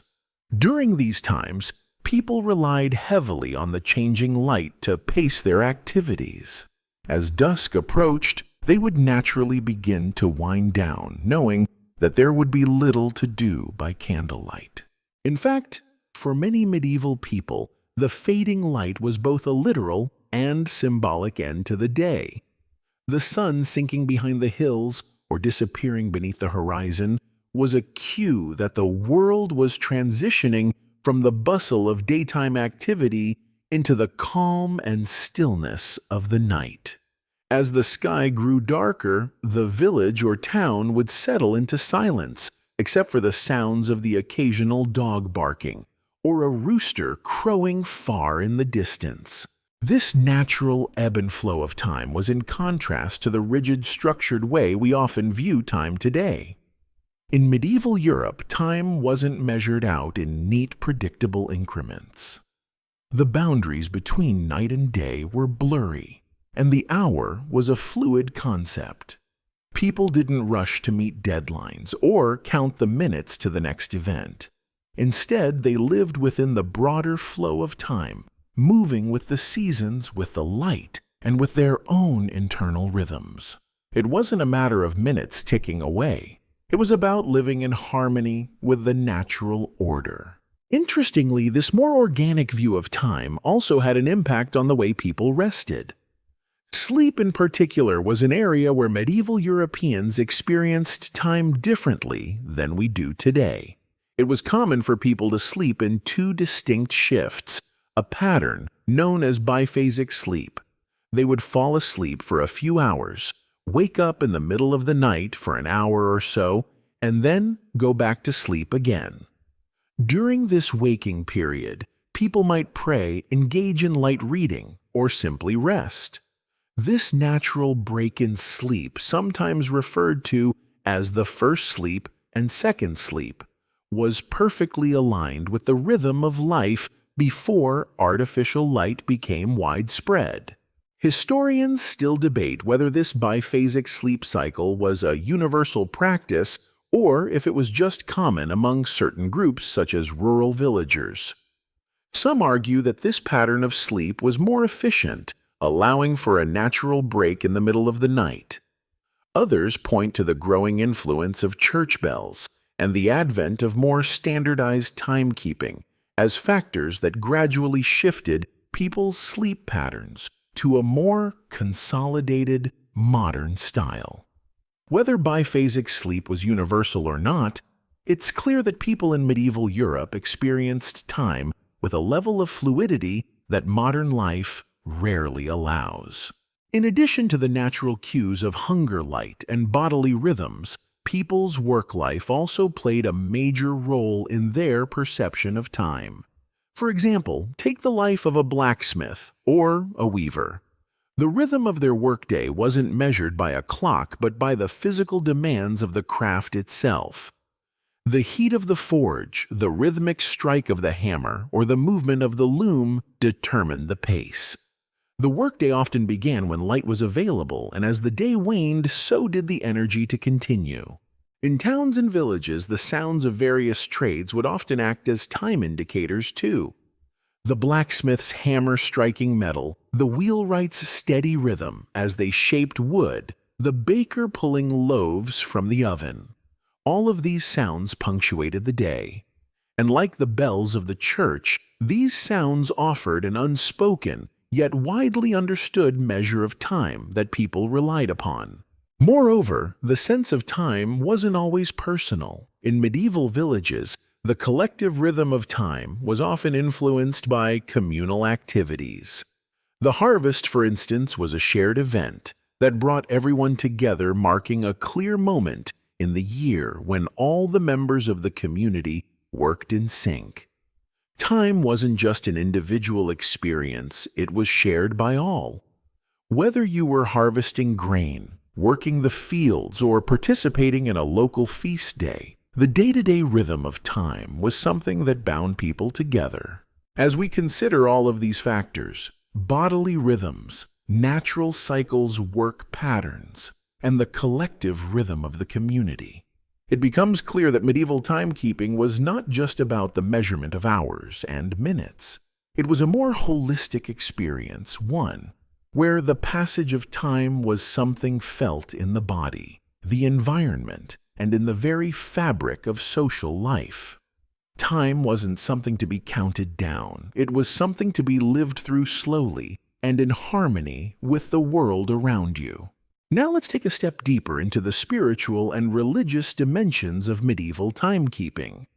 As we've discussed, the influence of the church on the rhythms of daily life was profound. But there were other forms of time consciousness tied to religious beliefs and practices that shaped how time was lived in medieval Europe. More specifically, let's explore the connection between time and the sacred rituals surrounding death and the afterlife, a subject that occupied a significant portion of the medieval imagination. In the medieval period, death wasn't just the end of life, it was a transition into another form of existence. And this belief profoundly influenced how people viewed time. For many, time didn't stop at death. It simply transformed into a different phase of existence. The medieval calendar wasn't solely filled with feast days and saints' celebrations. It also marked important memorials and anniversaries, times for remembrance and prayers for the dead. In many ways, time itself was seen as cyclical, life leading to death and death leading to a new kind of existence, a constant flow of being and becoming. Picture yourself living in a medieval town where the idea of life after death permeates daily life. Death isn't just something that happens after a long life. It's a certainty that could come at any moment, and how you prepared for it was of paramount importance. When someone passed away in your village, their death was marked by specific prayers and rituals, and the church would often ring its bells to announce the transition to the afterlife. These bells, tolling in the early hours of the morning or late into the evening, would signify the person's departure from this life and the start of their spiritual journey. For those who remained living, the days leading up to the death of a loved one were often filled with prayers, penance, and reflection. people believed that how they spent their time before death would impact their chances of salvation. Time, then, was not just a resource, it was something sacred that could either bring you closer to salvation or leave you trapped in sin. The prayerful moments throughout the day, whether at dawn or dusk, became the natural response to the certainty of death. It was a constant reminder to be vigilant with how one spent their time on earth, ensuring that every moment of life was filled with devotion and preparation for the next world. The medieval focus on death and the afterlife also manifested in the cultural practice of marking anniversaries. While we might celebrate birthdays or anniversaries today, in the medieval period, much of the focus was on the anniversaries of death. A year after the passing of a loved one, a mass might be held in their honor, and it wasn't uncommon for people to visit graves on significant anniversaries, such as the feast day of a saint associated with the deceased. These death days weren't mourned quietly. They were days of remembrance that often involved communal prayer rituals and sometimes feasts to celebrate the continued spiritual presence of the departed. The Church's role in these practices was crucial. Time itself, for many, was measured not just in the passing of days, but in the ebb and flow of prayers for the dead. The medieval period's focus on memorials, saints' days, and specific moments of remembrance led to a much greater awareness of how time was divided, not by hours and minutes, but by spiritual milestones and memorial rituals. Every part of the day, from the ringing of the bells at dawn to the quiet moments of reflection at night, carried a weight of spiritual significance, ensuring that time wasn't just lived but carefully marked and accounted for in the eternal realm. This connection between time and the afterlife extended beyond the local level and was reinforced by the broader Christian calendar. Certain days, such as All Souls' Day, were designated to remember the dead, those in the purgatorial state, and to pray for their souls. These days brought about communal timekeeping activities such as church services and rituals that punctuated the year and reminded the medieval person that time was something that stretched beyond this world. The life you lived on earth and how you spent your time was inextricably linked to your eternal soul. Historians still debate the extent to which this focus on the afterlife shaped medieval people's sense of time. Some argue that the constant awareness of death and the afterlife made medieval people more attuned to time as a finite resource. Others suggest that this preoccupation with death offered a sense of comfort and understanding that time itself was part of a much larger divine plan. Whatever the case, it's clear that medieval people didn't view time as a commodity to be consumed. Instead, time was sacred, a flowing river that stretched beyond the material world and into eternity. As we step further into this complex world of time and death, we can also examine the role of sacred time, the holy hours that were, for many, just as important as the daily activities of living. For the monks and nuns living in monasteries, time was dedicated entirely to worship. The strict schedule of prayer, devotion, and work meant that time wasn't simply measured by the ticking of a clock. It was something that existed in relation to the divine. The lives of monks were lived according to an intricate, holy timetable, ensuring that every moment of their day was spent in devotion to God. Take a moment to imagine the scene inside a medieval monastery. It's still dark, and the bell tolls to signal matins, the first prayer of the day. The monks rise the chill of early morning air hanging in the silence. With ritualistic precision, they move toward the chapel for prayer. The day doesn't begin with breakfast, a morning cup of tea, or even a stretch of the legs. No, it begins with worship, with praise marking the beginning of another day spent entirely in the service of God.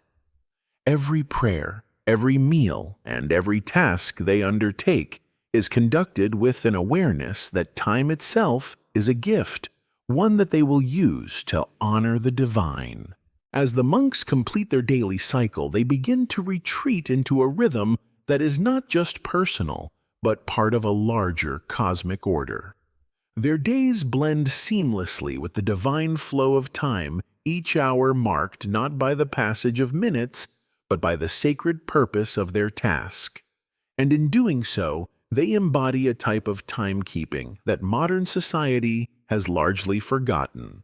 Now that we've explored how medieval Europe's relationship with time intertwined with the sacred and spiritual, let's shift our focus to how time was perceived in the everyday lives of the common folk. The daily routines of peasants, artisans, and merchants weren't shaped by a relentless drive to meet deadlines, or even by the steady ticking of a clock. Instead, their lives were dictated by the rhythm of the seasons, the cycles of nature, and the ebb and flow of communal activities. Imagine yourself in the rural heart of medieval Europe, where the pace of life is dictated by the natural world. It's early spring and the days are lengthening, bringing a welcome relief after the long, dark winter.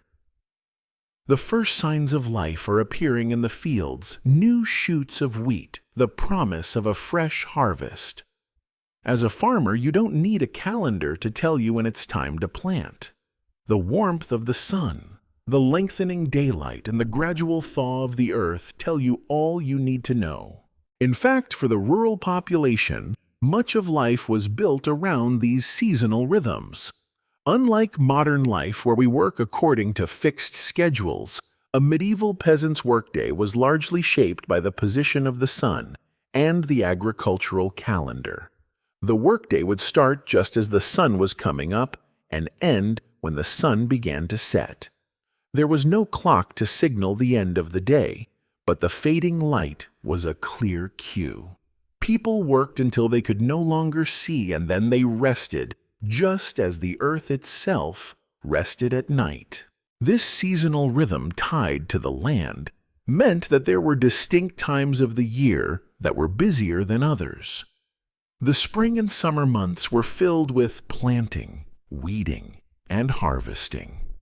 During these months, the work was relentless.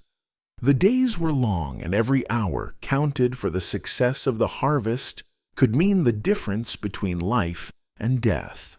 But as the days grew shorter in the fall and winter, the pace of life slowed considerably. The harvest would be brought in, the fields would rest, and people could afford to spend more time on other activities, such as visiting friends, preparing for feasts, or attending local festivals.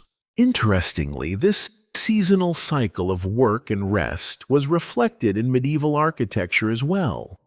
The homes of common folk were often constructed in a way that allowed them to adapt to the changing seasons. In the summer, when the days were warm and long, people might sleep outside or in simple dwellings that allowed for airflow. But as winter approached, the focus shifted to staying warm. The hearth became the center of the home, and much of the household's time was spent around it, either cooking meals or staying warm by its fire.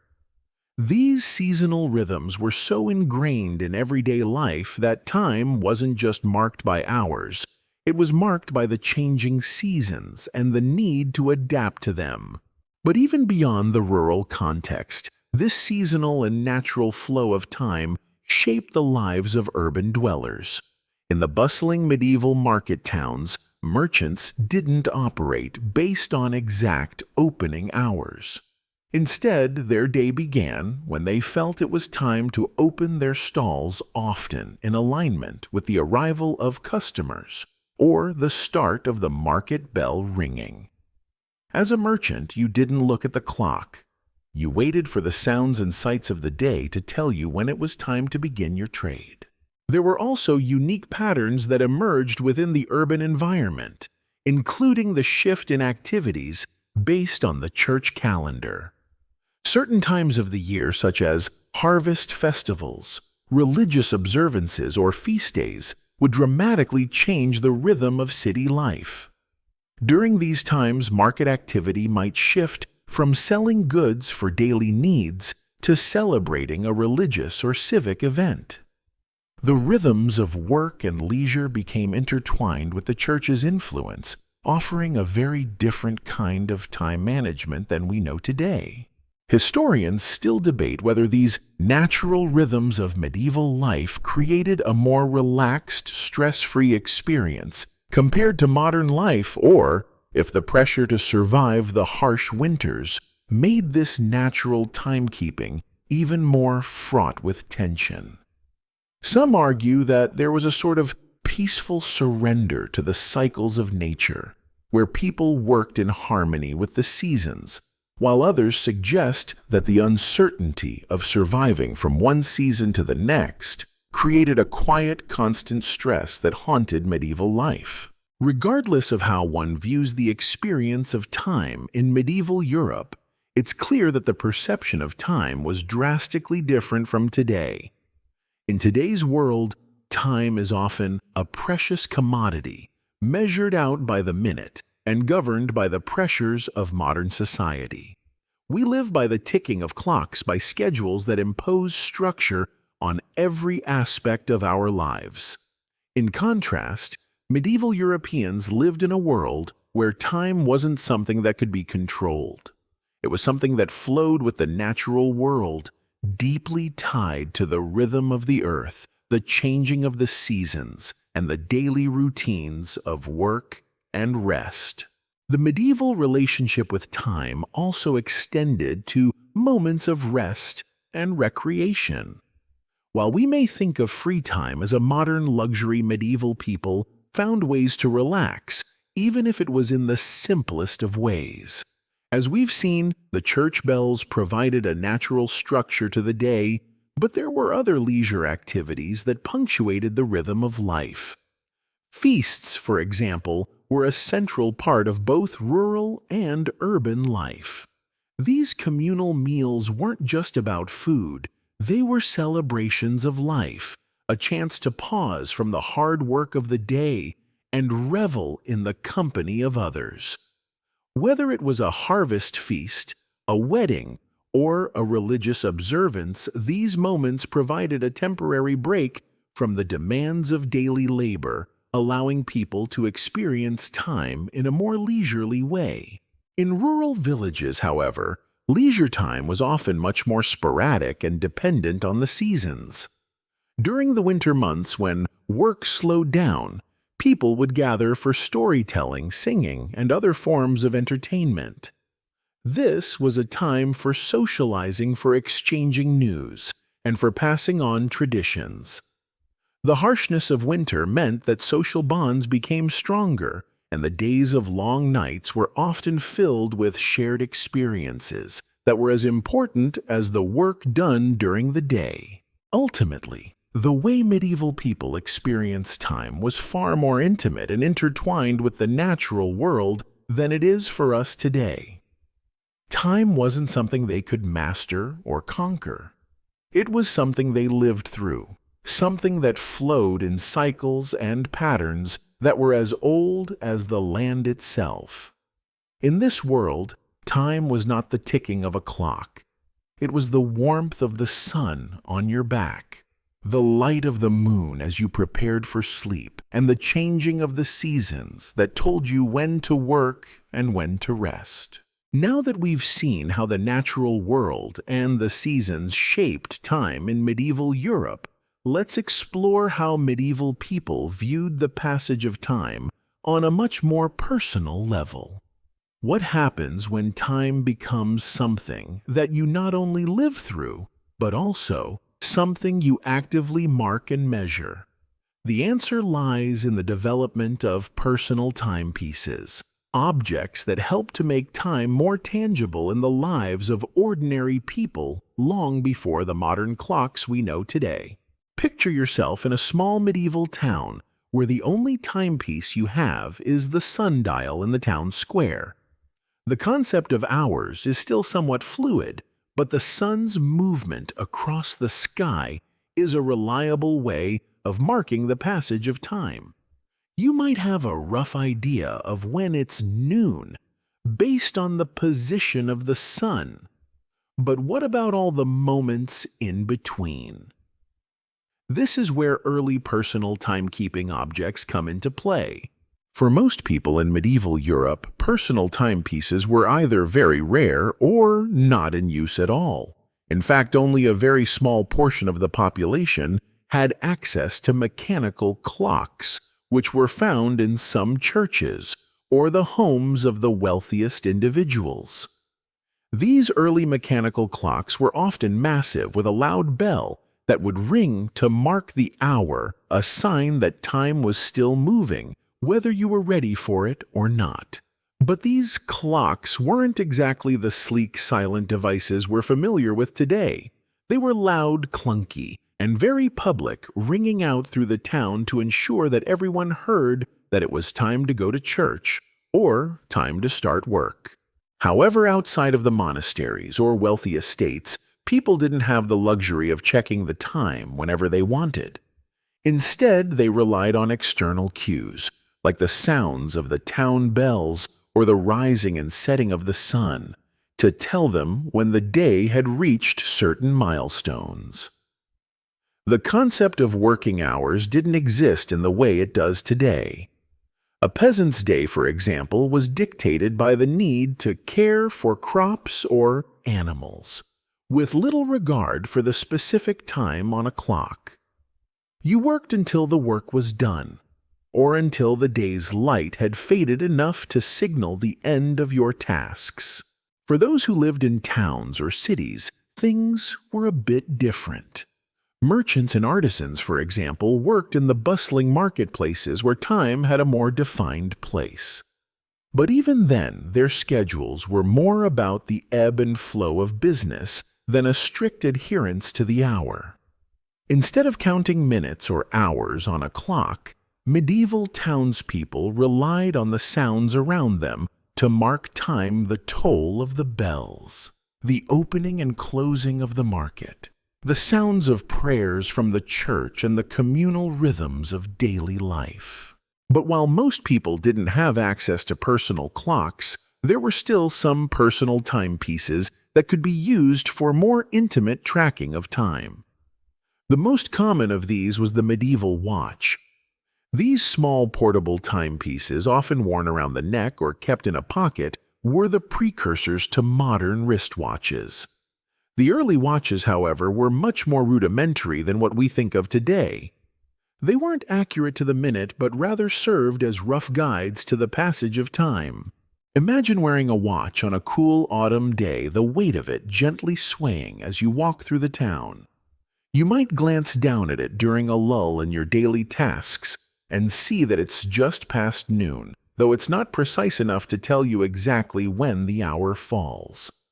Instead, it's a simple reminder that time is moving forward, even when the world around you feels still. This was the role of these early timepieces. They didn't control your life, but they provided a subtle way of keeping track of time in a way that could be personal. Despite their imprecision, these watches were valuable tools, especially for those in the clergy or the upper classes. For monks in particular, keeping track of the hours was vital to their strict schedules of prayer and devotion.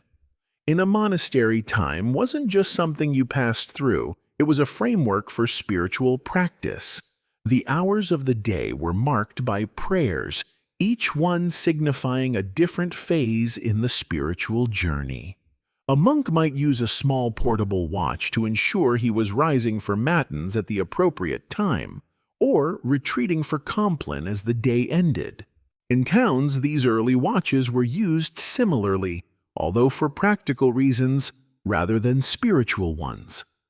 Merchants and craftspeople would use them to gauge when it was time to open their shops or to take a break.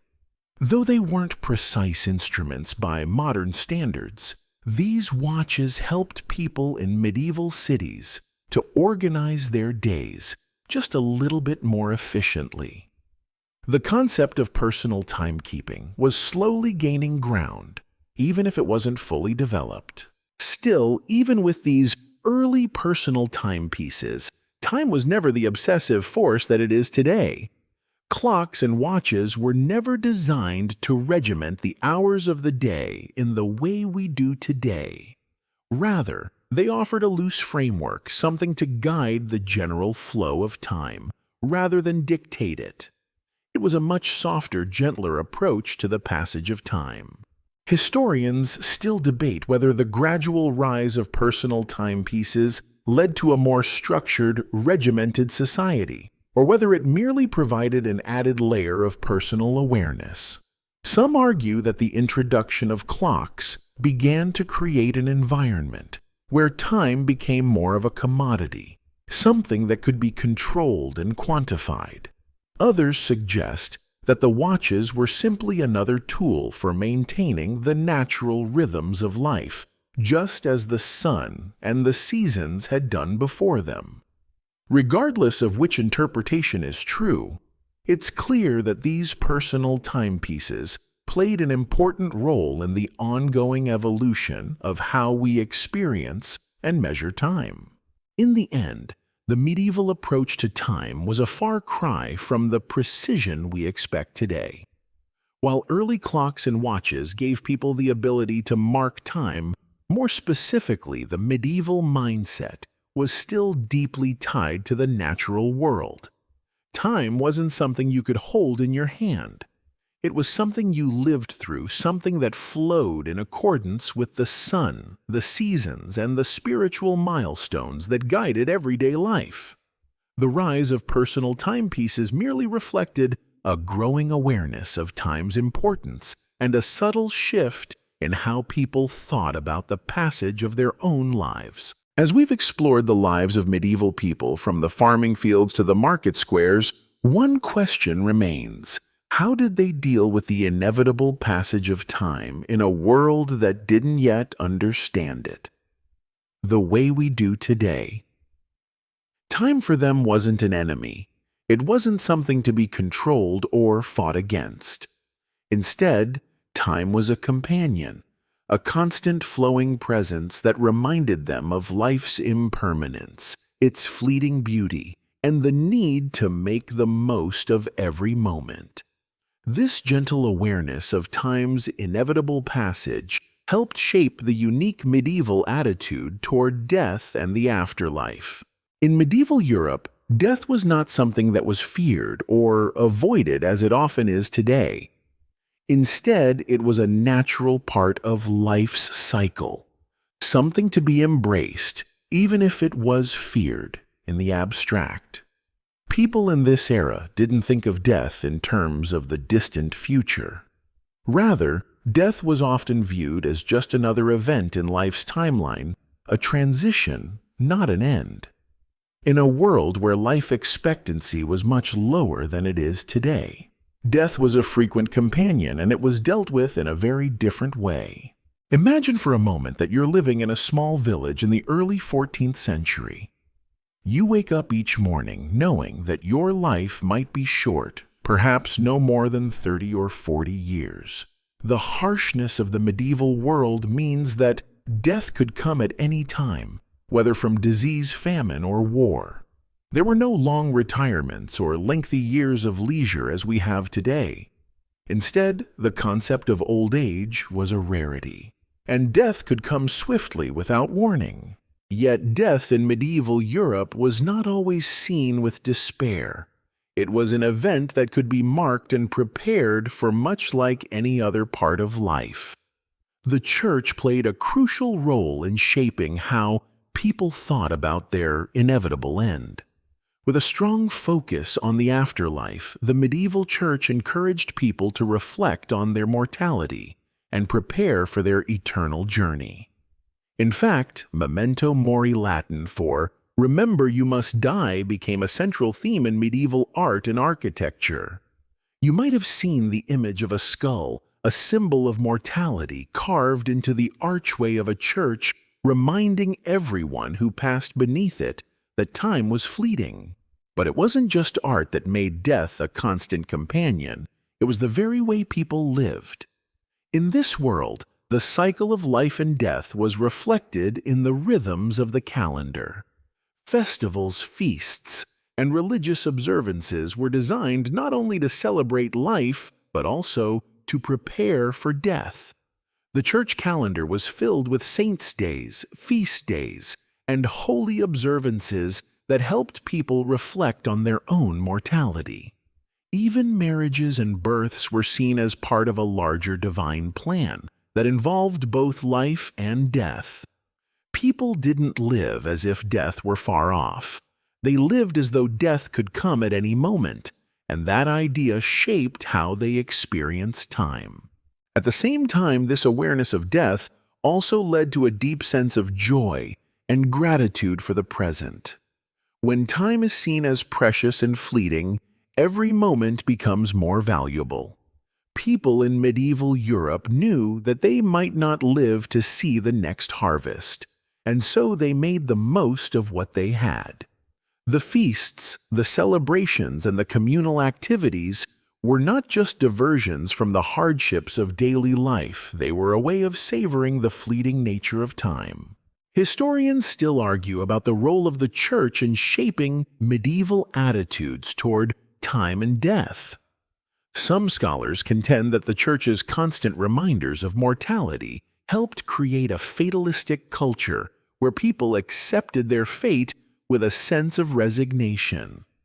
Others, however, suggest that this awareness of mortality encouraged people to live more fully in the present, focusing on the things that truly mattered: family, community, and faith. Either way, death was an ever-present companion guiding the rhythms of time with its quiet certainty. Even as life moved on, so too did the medieval view of time in relation to death.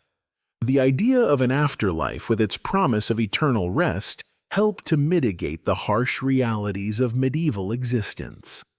Time in this context wasn't something to be avoided. It was something to be understood as part of a larger spiritual journey. When you lived with the understanding that death could come at any time, you were less likely to be afraid of it, and more likely to approach it as a natural, necessary event.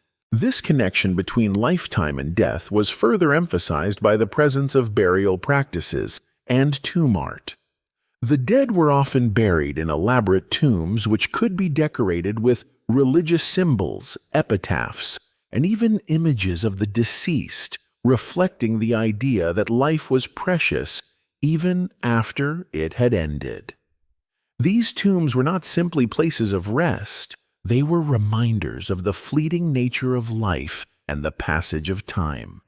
People left behind reminders of themselves, knowing that the future generations who passed by would one day face the same fate. In the end, the medieval relationship with time was not just about measuring hours and minutes, nor was it about trying to control time as we do today. Time in the medieval world was a living, breathing entity that flowed with the natural world, the seasons, and the inevitability of death. It was a constant companion that shaped the way people lived, worked, and died. While we may have a different understanding of time today, in the medieval era, time was an intimate presence, guiding people's lives in subtle yet profound ways. As we reach the final chapter of our journey through medieval timekeeping, it's important to reflect on how everything we've explored, the fluidity of time, the reliance on natural cues, the role of religion, and the awareness of life's brevity came together to form a unique and deeply human relationship with time in medieval Europe. Time in this world was not the rigid, segmented force we think of today. Instead, it was a much softer, more elastic concept, an ongoing flow marked by milestones rather than exact measurements. This final section will gently pull everything together leaving us to contemplate how medieval ideas about time might still have something to teach us today. You've traveled with me through the medieval fields where the day's work was governed by the rise and fall of the sun. You've walked through crowded market squares listening to the toll of the bells that marked the day's turning. We've lingered in the quiet of monasteries, where monks measured their time through prayers and devotions, and we've even ventured into the realm of personal timepieces, which, though rudimentary, began to shape the way people thought about their place within the passage of time. Throughout it all, one thing has been clear. Medieval Europe was a place where time wasn't something to be feared or controlled, but something to be lived with and experienced. The medieval approach to time was fluid, deeply tied to the cycles of nature and the rhythms of everyday life. There was no great anxiety about the ticking of a clock, no pressure to meet deadlines, and no rush to get ahead. Instead, there was a quiet acceptance of time's passing and a recognition that whether you were ready for it or not, time would continue on. In fact, the very idea of wasting time as we understand it today didn't exist in medieval Europe. Life was simply lived as it came, sometimes slow, sometimes fast, but always moving forward. The people of medieval Europe didn't constantly strive for productivity. Instead, they took pleasure in the small moments: a shared meal, a quiet afternoon, or the simple act of tending to their crops or animals. Time was a companion that was always there, but never an enemy. When the hour came to work, people worked. When the hour came to rest, they rested. This sense of balance was what defined their relationship with time. Historians still debate whether the medieval experience of time, with its focus on the natural world and community life, was healthier than the way we experience time today. Some argue that modern life's obsession with productivity and precision has led to greater stress and anxiety. Others suggest that our current understanding of time, where we manage every minute and second, has helped to create more efficient societies and greater technological progress. But as we look back at the medieval world, it's hard not to feel a sense of nostalgia for a time when life seemed to unfold at a slower, more manageable pace. The medieval relationship with time also had a spiritual dimension. Time was viewed as something sacred, a gift from God that was to be used wisely. Religious observances and rituals were not just about marking time, but about sanctifying it. The Church's role in timekeeping with its bells and prayers helped to elevate everyday moments into something transcendent. For medieval people, time was both sacred and inevitable, a constant reminder of life's brevity and the promise of an eternal afterlife. As you drift through the closing moments of our journey, consider this: in our modern clock-bound world, we are often so focused on the exact measurement of time that we forget its deeper meaning.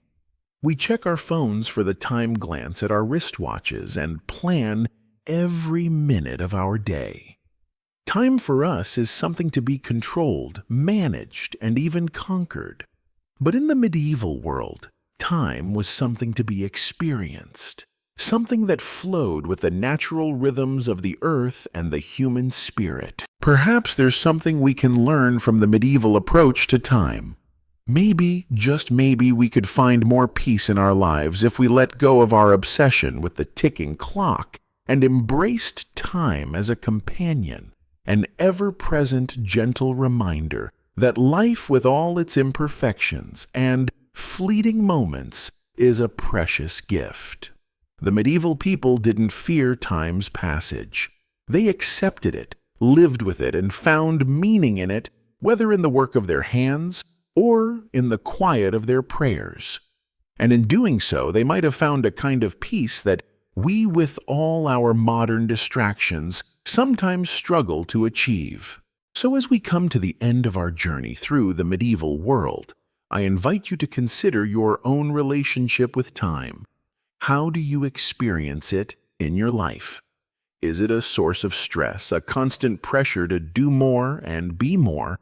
Or is it a companion, something to be savored, even in its passing? As you settle into your evening, let the gentle passage of time guide you into a peaceful rest.